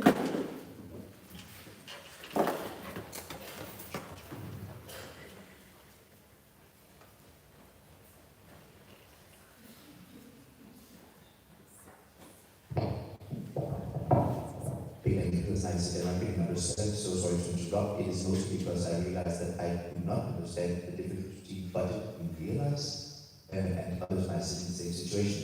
So could you please address the difference? Thank you. Thank you, Peter. Please remember to address the chair when asking questions. Carlos? Of course, so the difference between budget and realized is budget, it's what at the beginning of term is given to me, and that was agreed on the Congress. And they're just estimates, even through other years and expected travel expenses from the newly elected officials. Now, the realized amount is what I used so far. That's why, for example, always on this side, on the budget, you're going to see it also on the post-treasurer, sometimes it's overestimated, just so we don't get caught losing money. And for example, also last year and so far, you see the third row from below, we have 2,000 euros, for example, for sponsor events. That relies on where the sponsor events are, if we get invited, but we have that money in case we need it, and we still have to stay in budget. I hope that clarifies it. Any other questions? Seeing none, Stavros, you may continue with your presentation. Thank you. So, until the 25th of January, this is okay, show it, but this is the amounts that of money we have in our minds. So it looks pretty well. I think I do say that for myself. And now,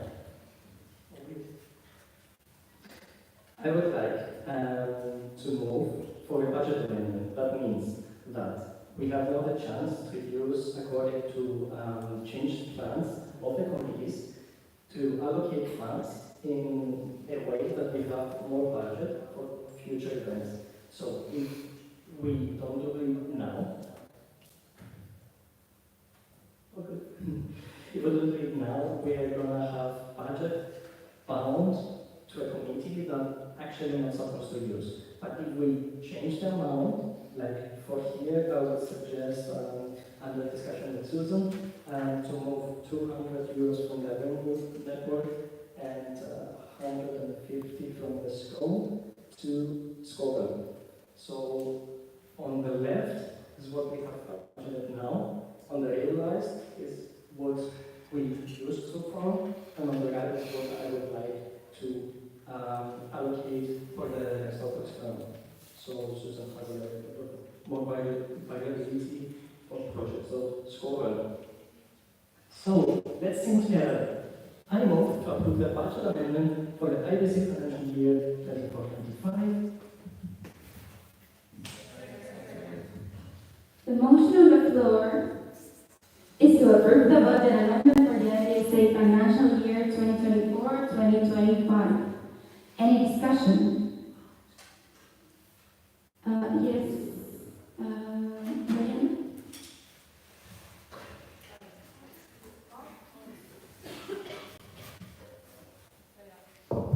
Diana Grossman, IBSA Germany, building number 74.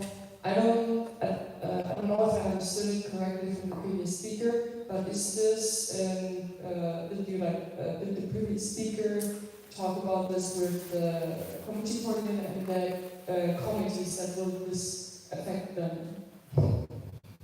Thank you, Diana. Stavros, Lucy? Yes, so as I said, it was under communication with Susan, and Susan worked with the committees. So after I provided this as a possible solution, because we have an upcoming prize competition that's going to require a little bit amount more than the budget, just so we were on the safe side. I reached out to Susan, Susan reached out to each committee separately, and we were all okay with it. Yeah, really.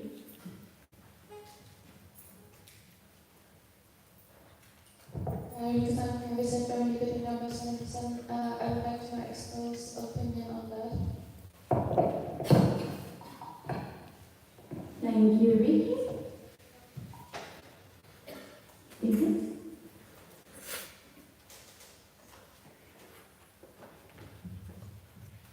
The EXCO opinion number 46. So the EXCO opinion regarding is that we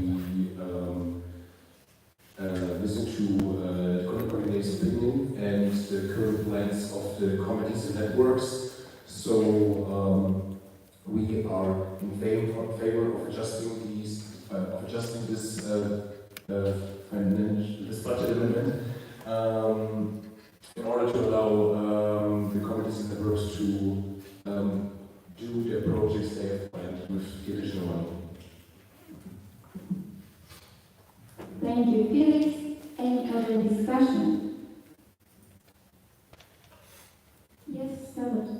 It's just to clarify that not all the amount is going to be used. It's just so that if something comes up that it's unexplored territory, for example, something goes bad with the transaction, because we have like We have additional committee costs that we will highlight anything that might come up.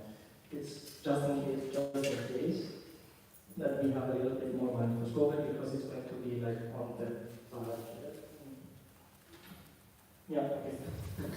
And so it's not that we are going to use everything that's allocated, it's just so that we have a bigger wiggle room in the future if a project comes up from Slovak.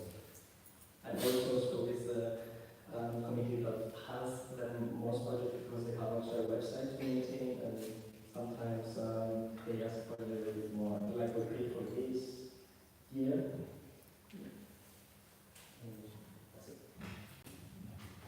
Thank you, Stavros. Any other discussion?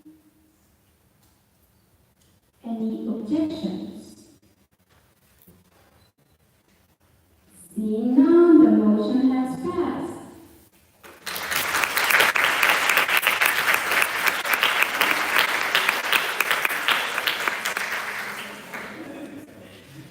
Thank you for that. Now, I just wanted to just like, well, in terms of money, we have money. Now, the question. are there any questions for Stavros? Seeing none, thank you very much for your presentation.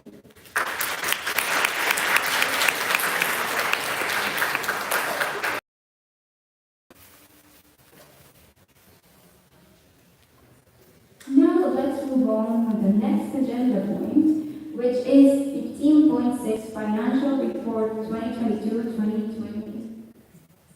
Yes, Bhupender.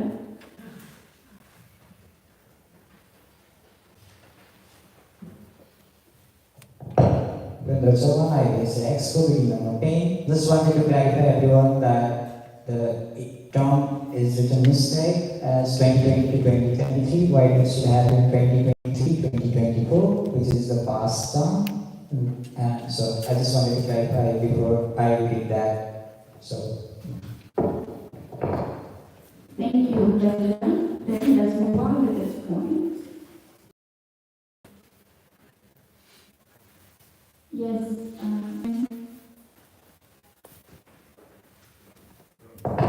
Correction, as a German bidding number 11, I would like to add something to the thing that the previous speaker said. It was just a mistake in the presentation. It was correct in the agenda that was sent and approved, so this was just in the presentation, a small typo, so nothing to add, just a quick clarification. thank you very much for that. Now let's get the presentation.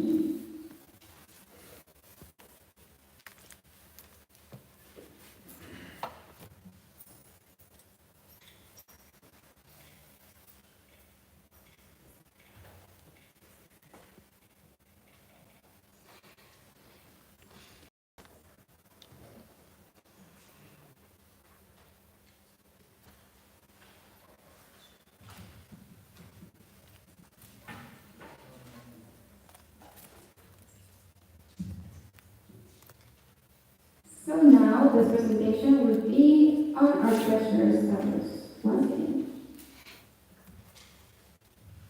So, starting off with this, I is the Exco bidding number 56. I'm going to do the presentation.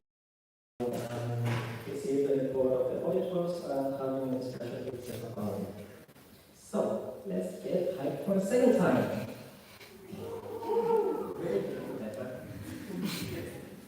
So, the income.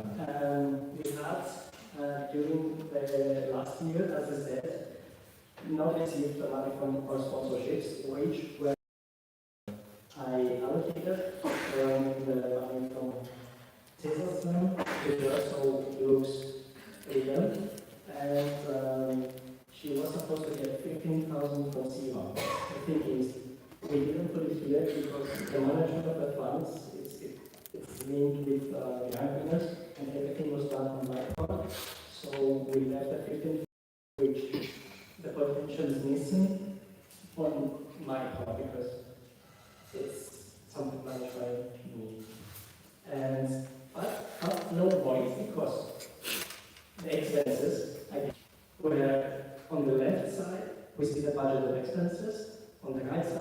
we see the expenses that we actually do. And look at this amazing thing. It's perfect. When we have less income, as I said, it's on the other you can see a more detailed budget.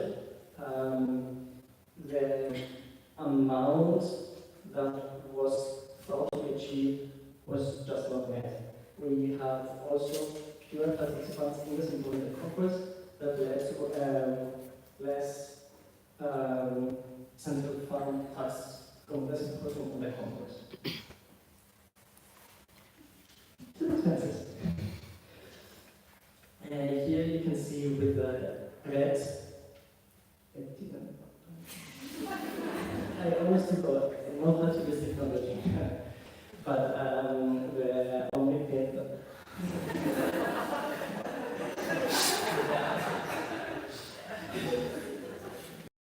special effects. It's really good.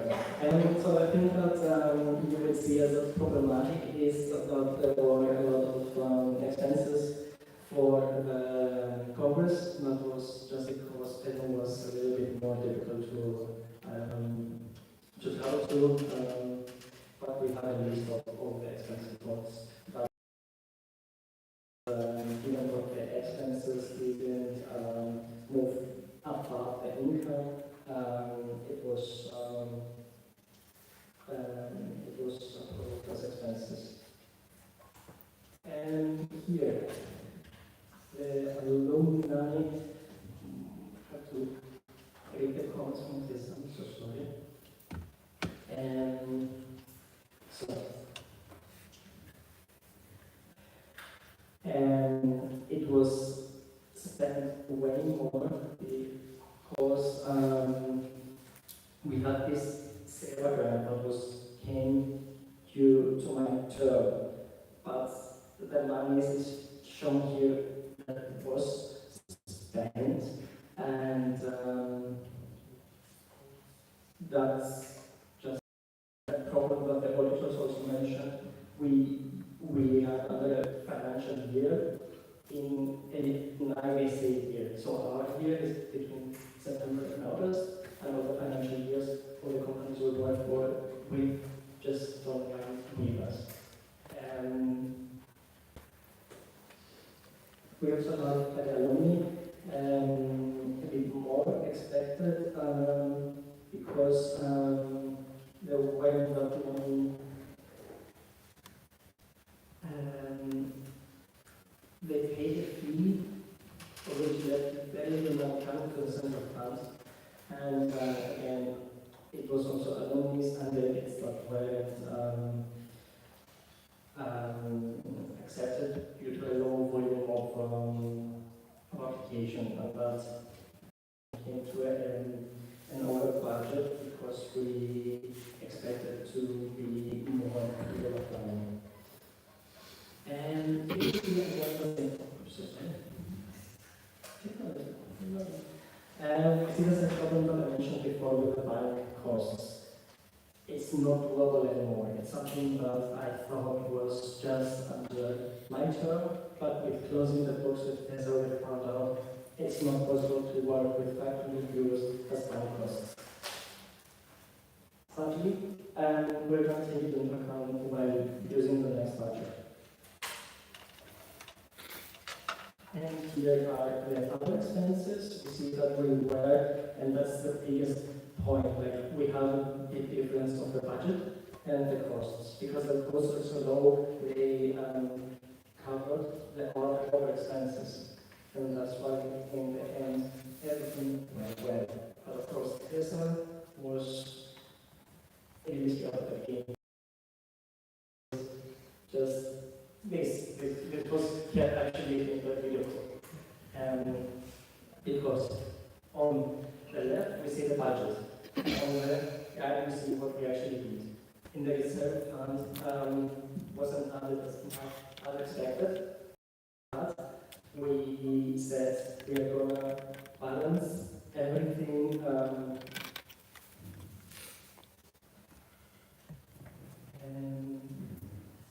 Sorry. Like I and TESOL decided not to transfer the budget amount of money from the central fund to the reserve fund, but only the difference between the income and expenses. Make sure that we don't lose money as a financial aspect.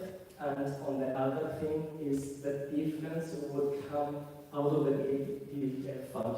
That we prefer to keep the money in the development fund and leave the reserve fund a little bit for this funded, work on the issues that we found, and these two actually meet the reserve fund.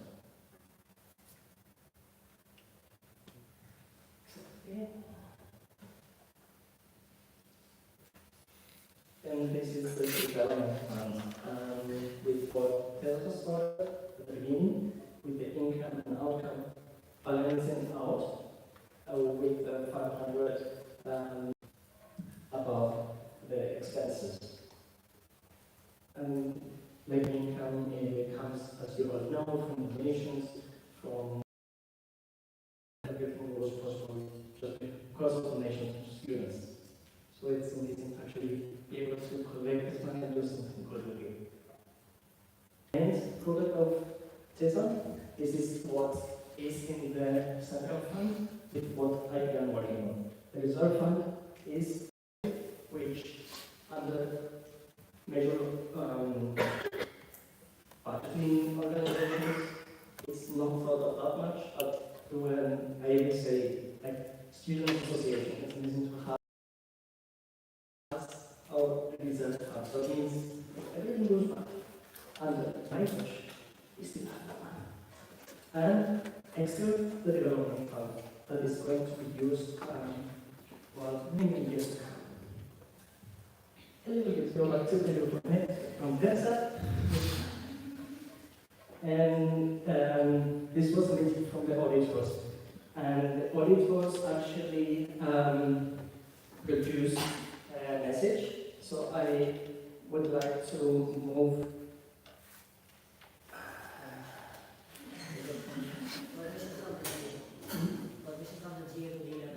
Permission, I would like to ask the permission to read the message from the auditors that helped TESA and just share the reviews of the last financial term. Any objections? Seeing none, you may continue. Also, I would like to apologize because I promised that I'm going to upload it to the delegates guide, which I didn't, but yeah, that's the last few days. And so I'm going to upload it for you to read afterwards. Keep going. And of course, anything is written from the auditors. Raquel and Mark from Iris Netherlands. Your EXCO, the SGA. We've had the honor of fulfilling the roles of auditors for the financial report of IBC 2022-2024. This report has a review of the annual budget and the accompanying realization of the expenses and incomes that us which falls upon the treasury of EXCO. After having the report presented to us and some manner of disclaimer, we comped through the individual transactions during the fiscal year of 2023-2024. There were some small oddities here as well, but everything was explainable and it seemed like a reasonable solution was found for problems that were not always within the treasurer's reach. For example, the few times that I received money from sponsors present from the fiscal year of 2023-24.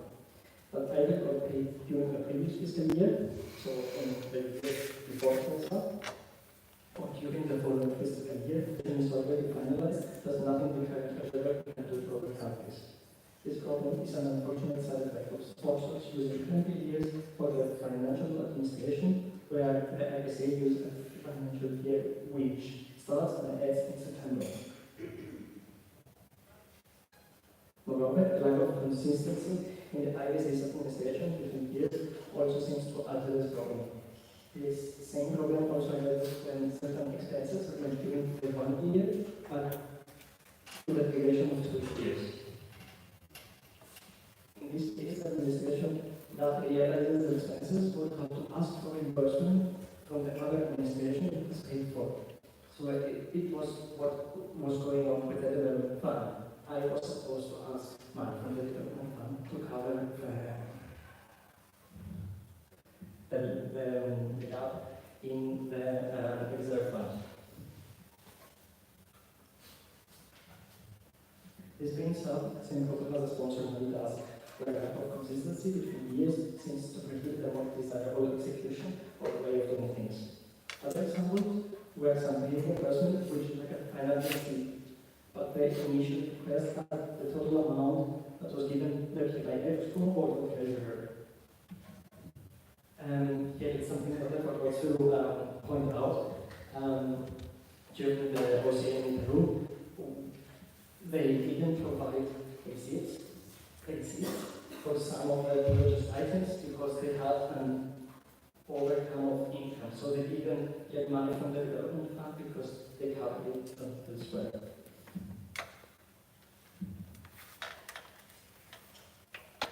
Another discrepancy was the final settlement between the ABC Central Fund and the balance of the progress in Peru. The ABC Central Fund owed money to the administration of the countries in Peru for selection transactions. However, seen as a financial administration for the Congress showed an excess of money after the event, they declined again those funds. This leftover money was assigned to other categories in the expense report in a way that seems fitting to us. We would like to emphasize once again that the consistency between financial years is important and seems to be the cause of money of problems in this administration.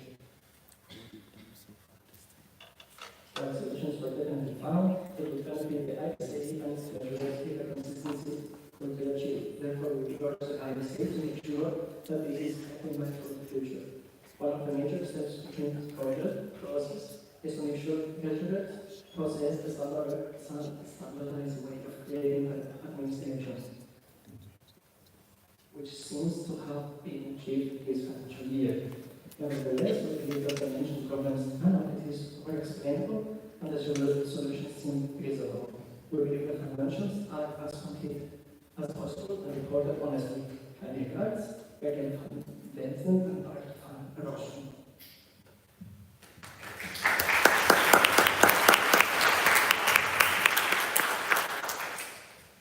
So, once again, I move to approve the 2023-2024 financial report. The motion on the floor is to approve the 2023-2024 financial report. Any discussion? Any objections? Seeing none, the motion has passed and the financial report 2023-2024 has been approved.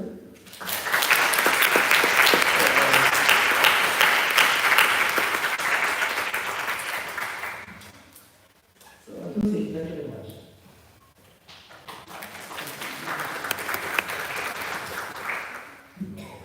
Thank you, doctors, and to our post-treasurer guests.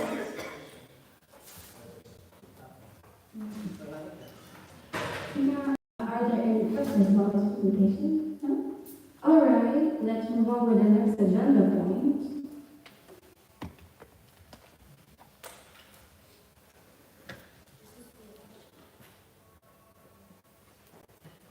Is there a question?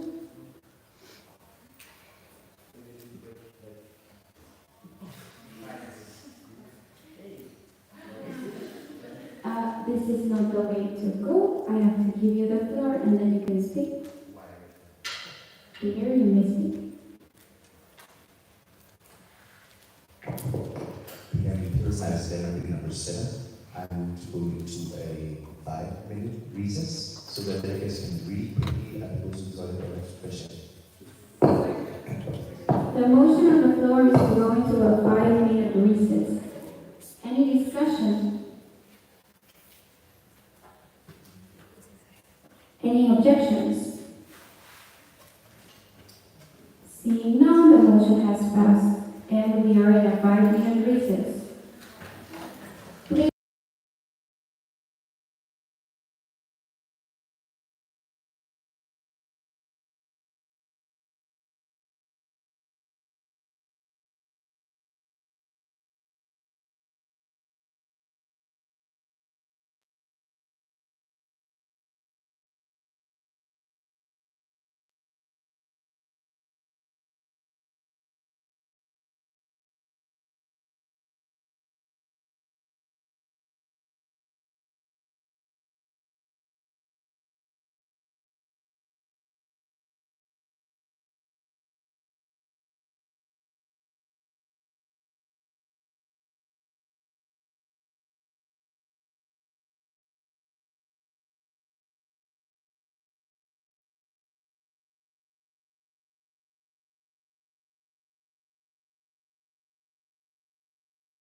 The chair calls this meeting back to order at 9 p.m. UTC plus 1. 7 p.m. with 9 minutes UTC plus 1. Thank you. The meeting is now in order. The chair would entertain a motion to go into a 5-minute stand at ease. Any? Ricky? Hello? The mic, please.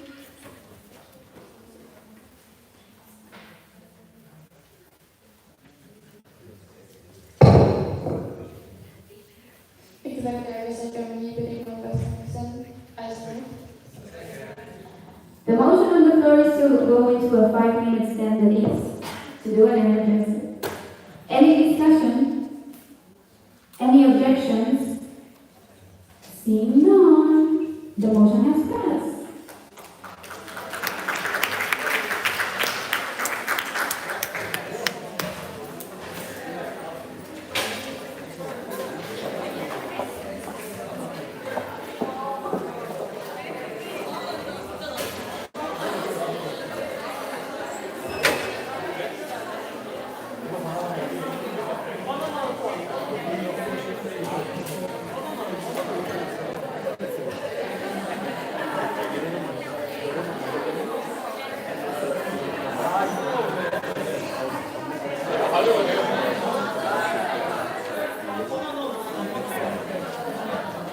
If you know this song, please come and stand so you can just the area of me.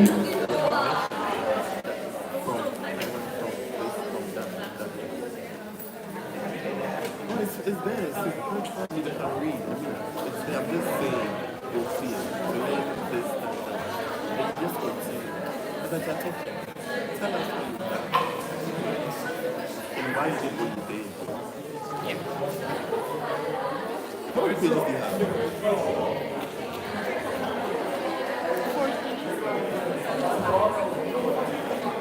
If you know the song Facing Vader, please come to the front so you can show respect to our leader. For people who may not know that song, Also, to allow the extra space to dance.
want to ask someone to take your pictures.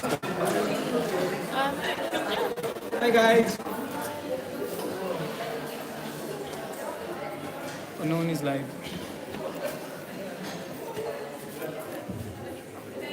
Please take a seat.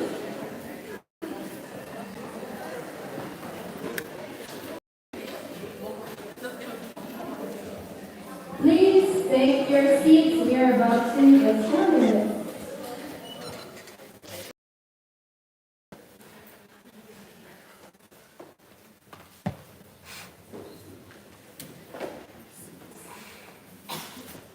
The chair calls this meeting back to order at 7:16 p.m. UTC +1. The meeting is now in order. Let's move on with the next agenda point, which is Public Relations Coordinator update. And for that, we invite Lorena.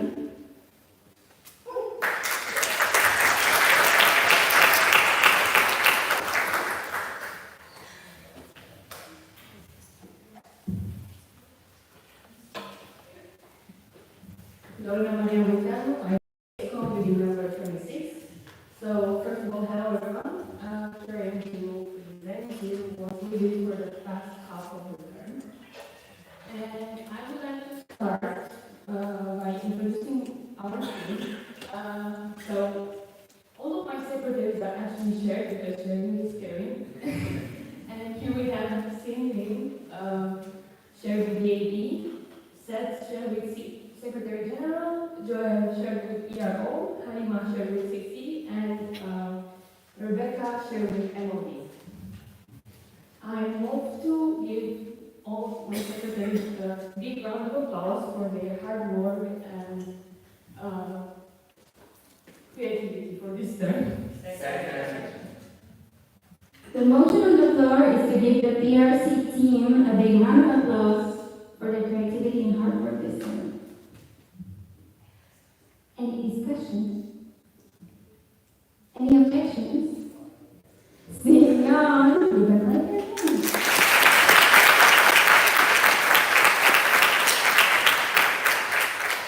Thank you very much. Now, Lorena. Lorena Maria, I can say ex-COVID number 26. So, this is actually how each one of the team members feels when we have to work before exams. But we're still doing fine somehow. Maybe sometimes it's at 3 a.m. with MOD. Maybe not, but we're doing still great. What we do as the PR team, basically we take care of IBC branding, which means logos, templates, banners, and so on. We are taking care of IBC information as well, and this means manuals, presentations, publications, and booklets. Since we're using Canva a lot, we also do workshops, guidelines, and collaborations.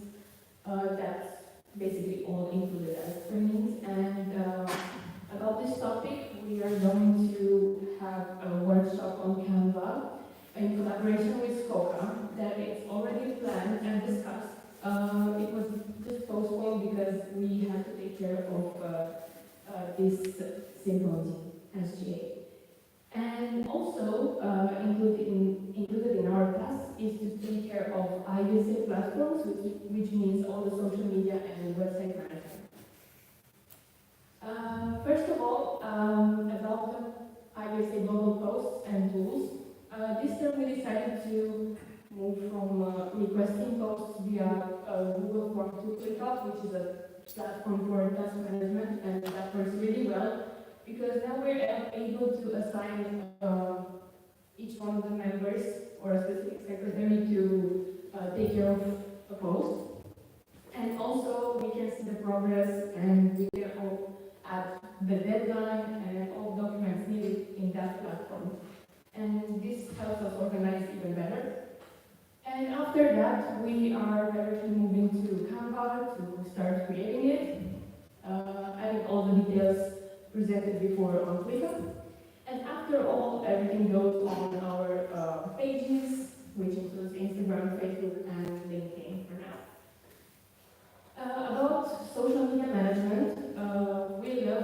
have collaborative posts.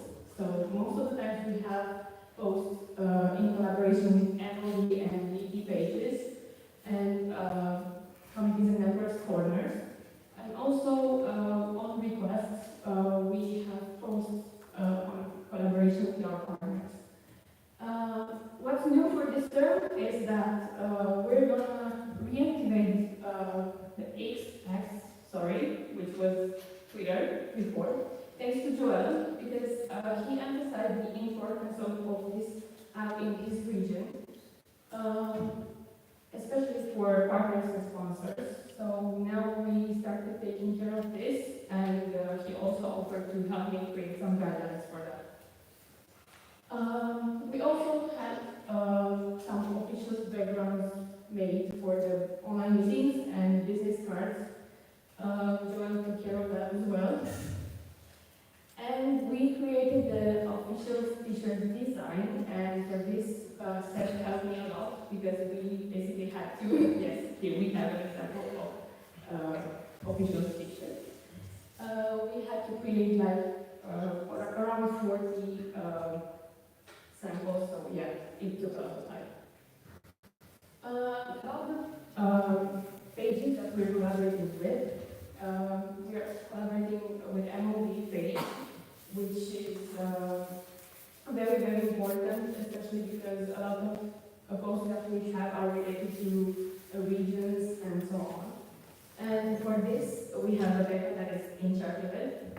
And also, she's helping me with the IBC bulletin.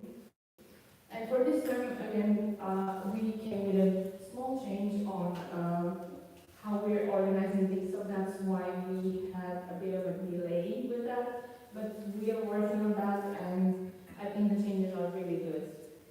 It's about requesting the information, so this will help us be on time for the next bulletins. We are also collaborating with the DB page, and for this, Singh is taking care of this, and she's doing amazing. And about the CC and PRC collaboration, we have Halima that is taking care of the policy papers, and from now on we have a template for that because of her. And most of the times when we have collaborative posts, we are asking our CC as well to coordinate us. Another important topic for us is the website management, because from time to time this creates us a little bit of struggle, but we managed to get the credentials that we need to edit it, so now we're in process with all the stuff. We managed to upload the IBC official stream for this term, and as well as other policy papers that are about to be uploaded. Thank you for the attention.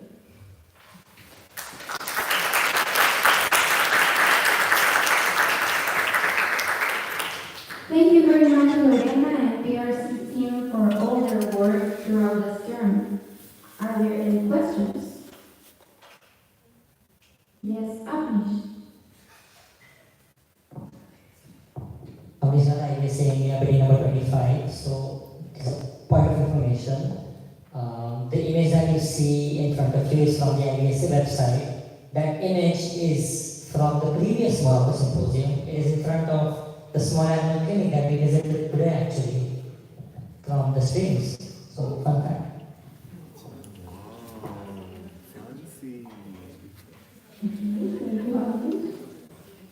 Any questions to Lorena regarding the presentation? Seeing none, thank you very much, Lorena.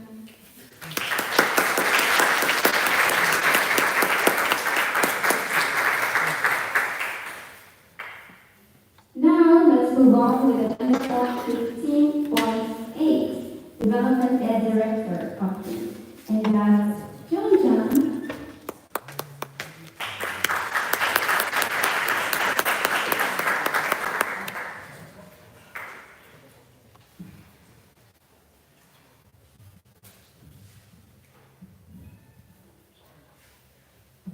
Georgia, and this is for video number 69. And this is the development fund. Development fee directives is for the 2024-2025 time from September 2024 till now January 2025. So I had a pleasure of working with Zheng from IBC Taiwan and Michelle from IBC USA who have been very instrumental and helpful from the start of the exam until now. So, for the first time in forever, we had 3 travel grants worth €1,000 each for IBC members from development, dear beneficiary countries for them to be able to attend the symposium here. So we currently have Ebenezer Ifa from IBC Ghana and Deep from IBC Nepal, and also David Daniel, but unfortunately due to certain circumstances he couldn't be here. And a point to note is we also have one recipient of the reduced fee spots, also a present in Ketty from IBC India. So as usual, this term to be open to be kind award form, but unfortunately it's non-existent. So I want to use this opportunity to talk about the kind award. So the kind award is an opportunity for MOs to actually create or do an activity that would help show kindness, whatever it is, and generate income for the development fund. But over the years, we've actually made it in such a way that it doesn't need to come to the development fund directly. It can just be an act of kindness to an animal welfare organization, to your university, to someone in need, whatever it is, it's just to show kindness to someone else. So, for instance, if you donated T-shirts to an animal welfare facility for it to be used to as bedding for the animal, that is a behind award project and should be uploaded. So we can get to know about it and give you the recognition you deserve. It doesn't need to be funds, but come to a JD. Whatever you do in your university that showed kindness, please let us know so we can appreciate you.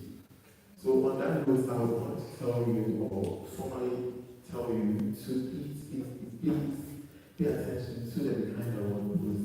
If you need pointers on what you should do or what you can't do, share the links with me and then we can figure out from there.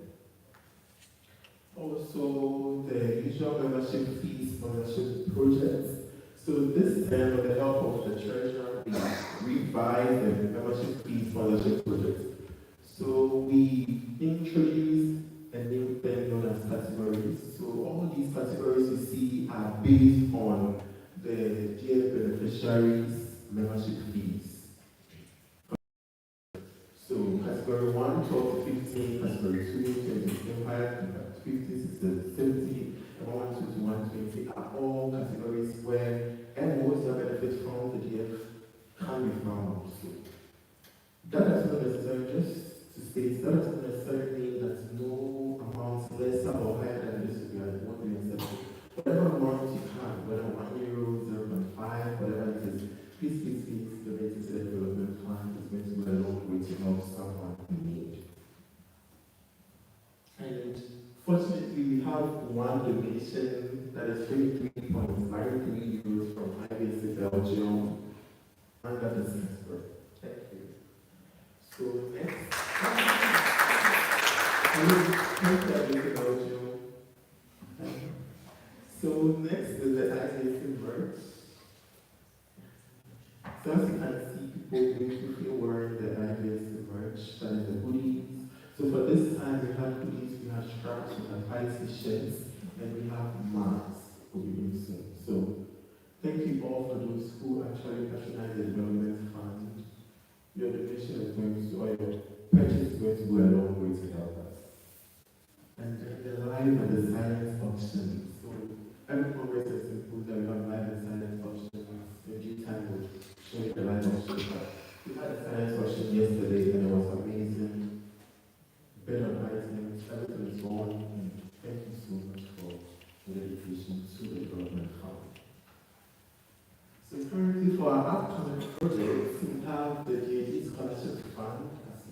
which will be open sometime in March. Please stay glued to our social media pages to know when and how to go about it, and also to promote the GAD project. So this term, the very goal is to increase participation. So whatever it is, please follow our social media to get to know about all of it, and especially with the Be Kind Award.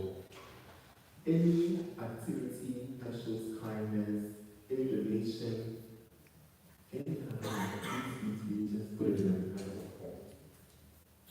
And also, money.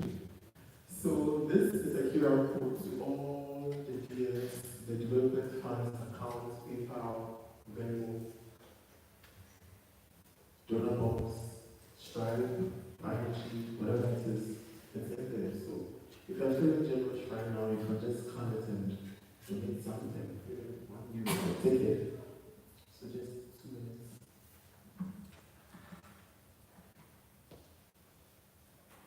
Okay, amazing. So last but not the least, these are official channels of communication for my office. So our Facebook, our Instagram, the QR code links directly to the Instagram. You can follow us to keep updated. And lastly, my email should in case you need clarification or need to ask me anything. Thank you so much. That is it from my side.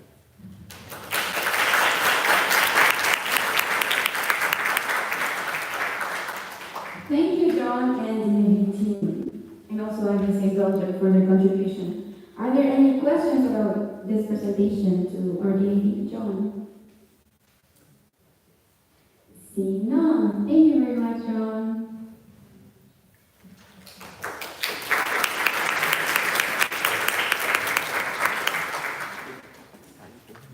Now, let's move on to the next agenda point, which is External Relations Officer update. And for that, we invite Felix.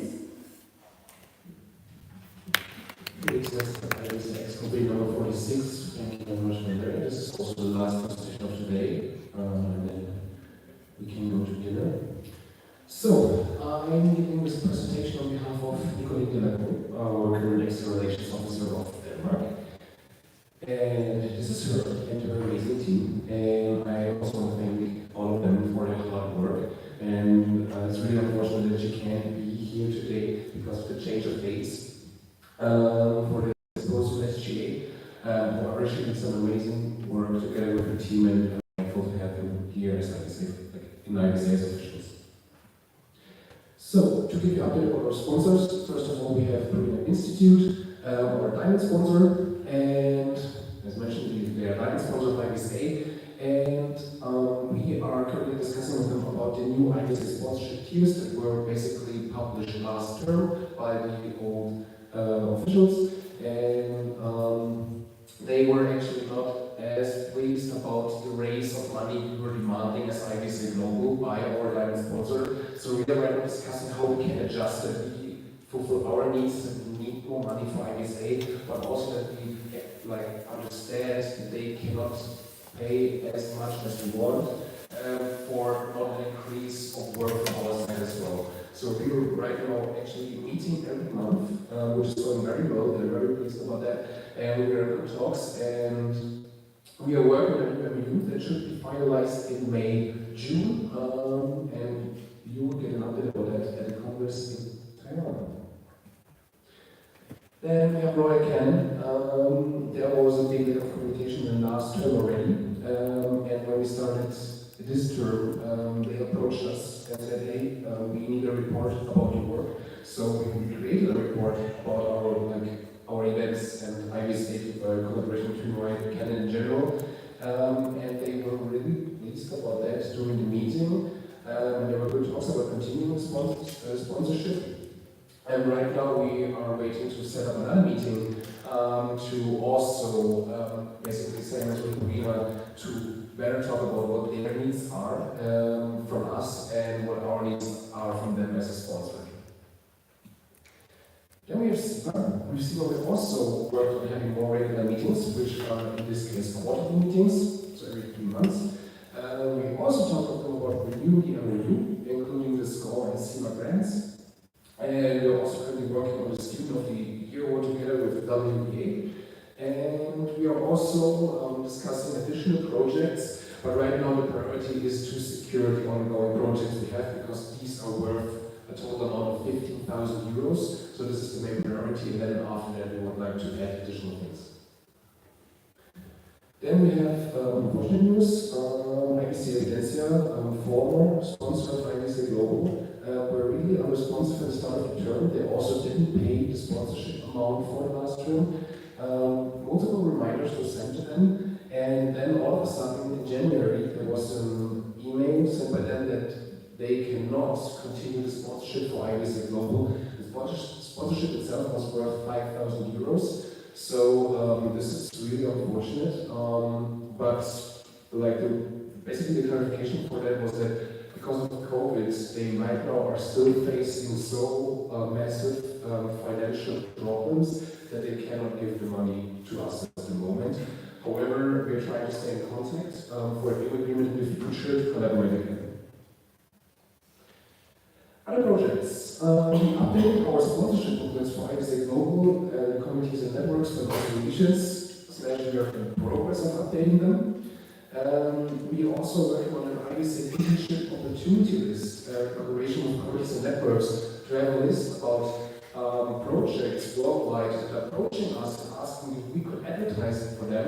Therefore, they are giving us a discount. So with this list, for example, you could search for an internship in, for example, whatever country, Kenya, and then see if we have a collaboration. And then, for example, you could do a wildlife project with a discount specifically for IBSA members, which would be a huge thing. And so this is what we're currently working on. And we're right now trying to set up this list first, and then creating some guidelines. So then when we're getting approached, we know how to proceed, because if we don't have clear guidelines, then we get multiple opportunities, and we don't address their needs accordingly, we just lose the discounts again.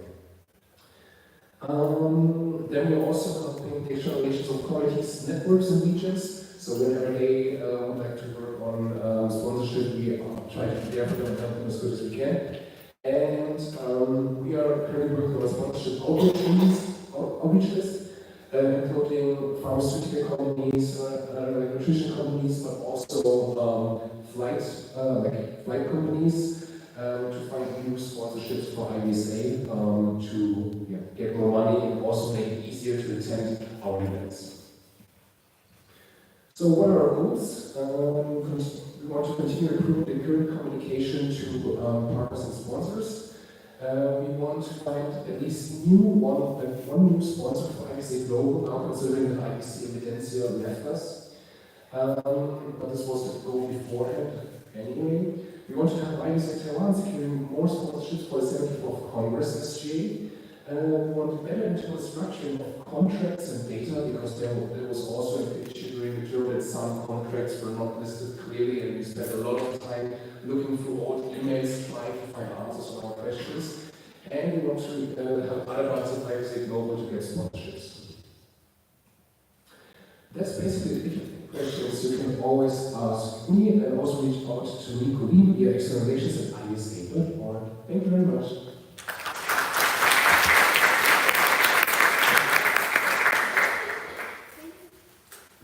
Thank you, Felix and your team, for all their work.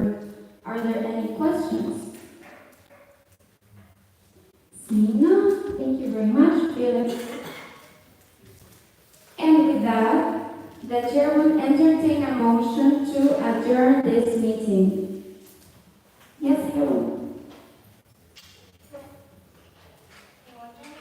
South Korea, bidding number 72, I so move. The motion on the floor is to adjourn this meeting. Any discussion?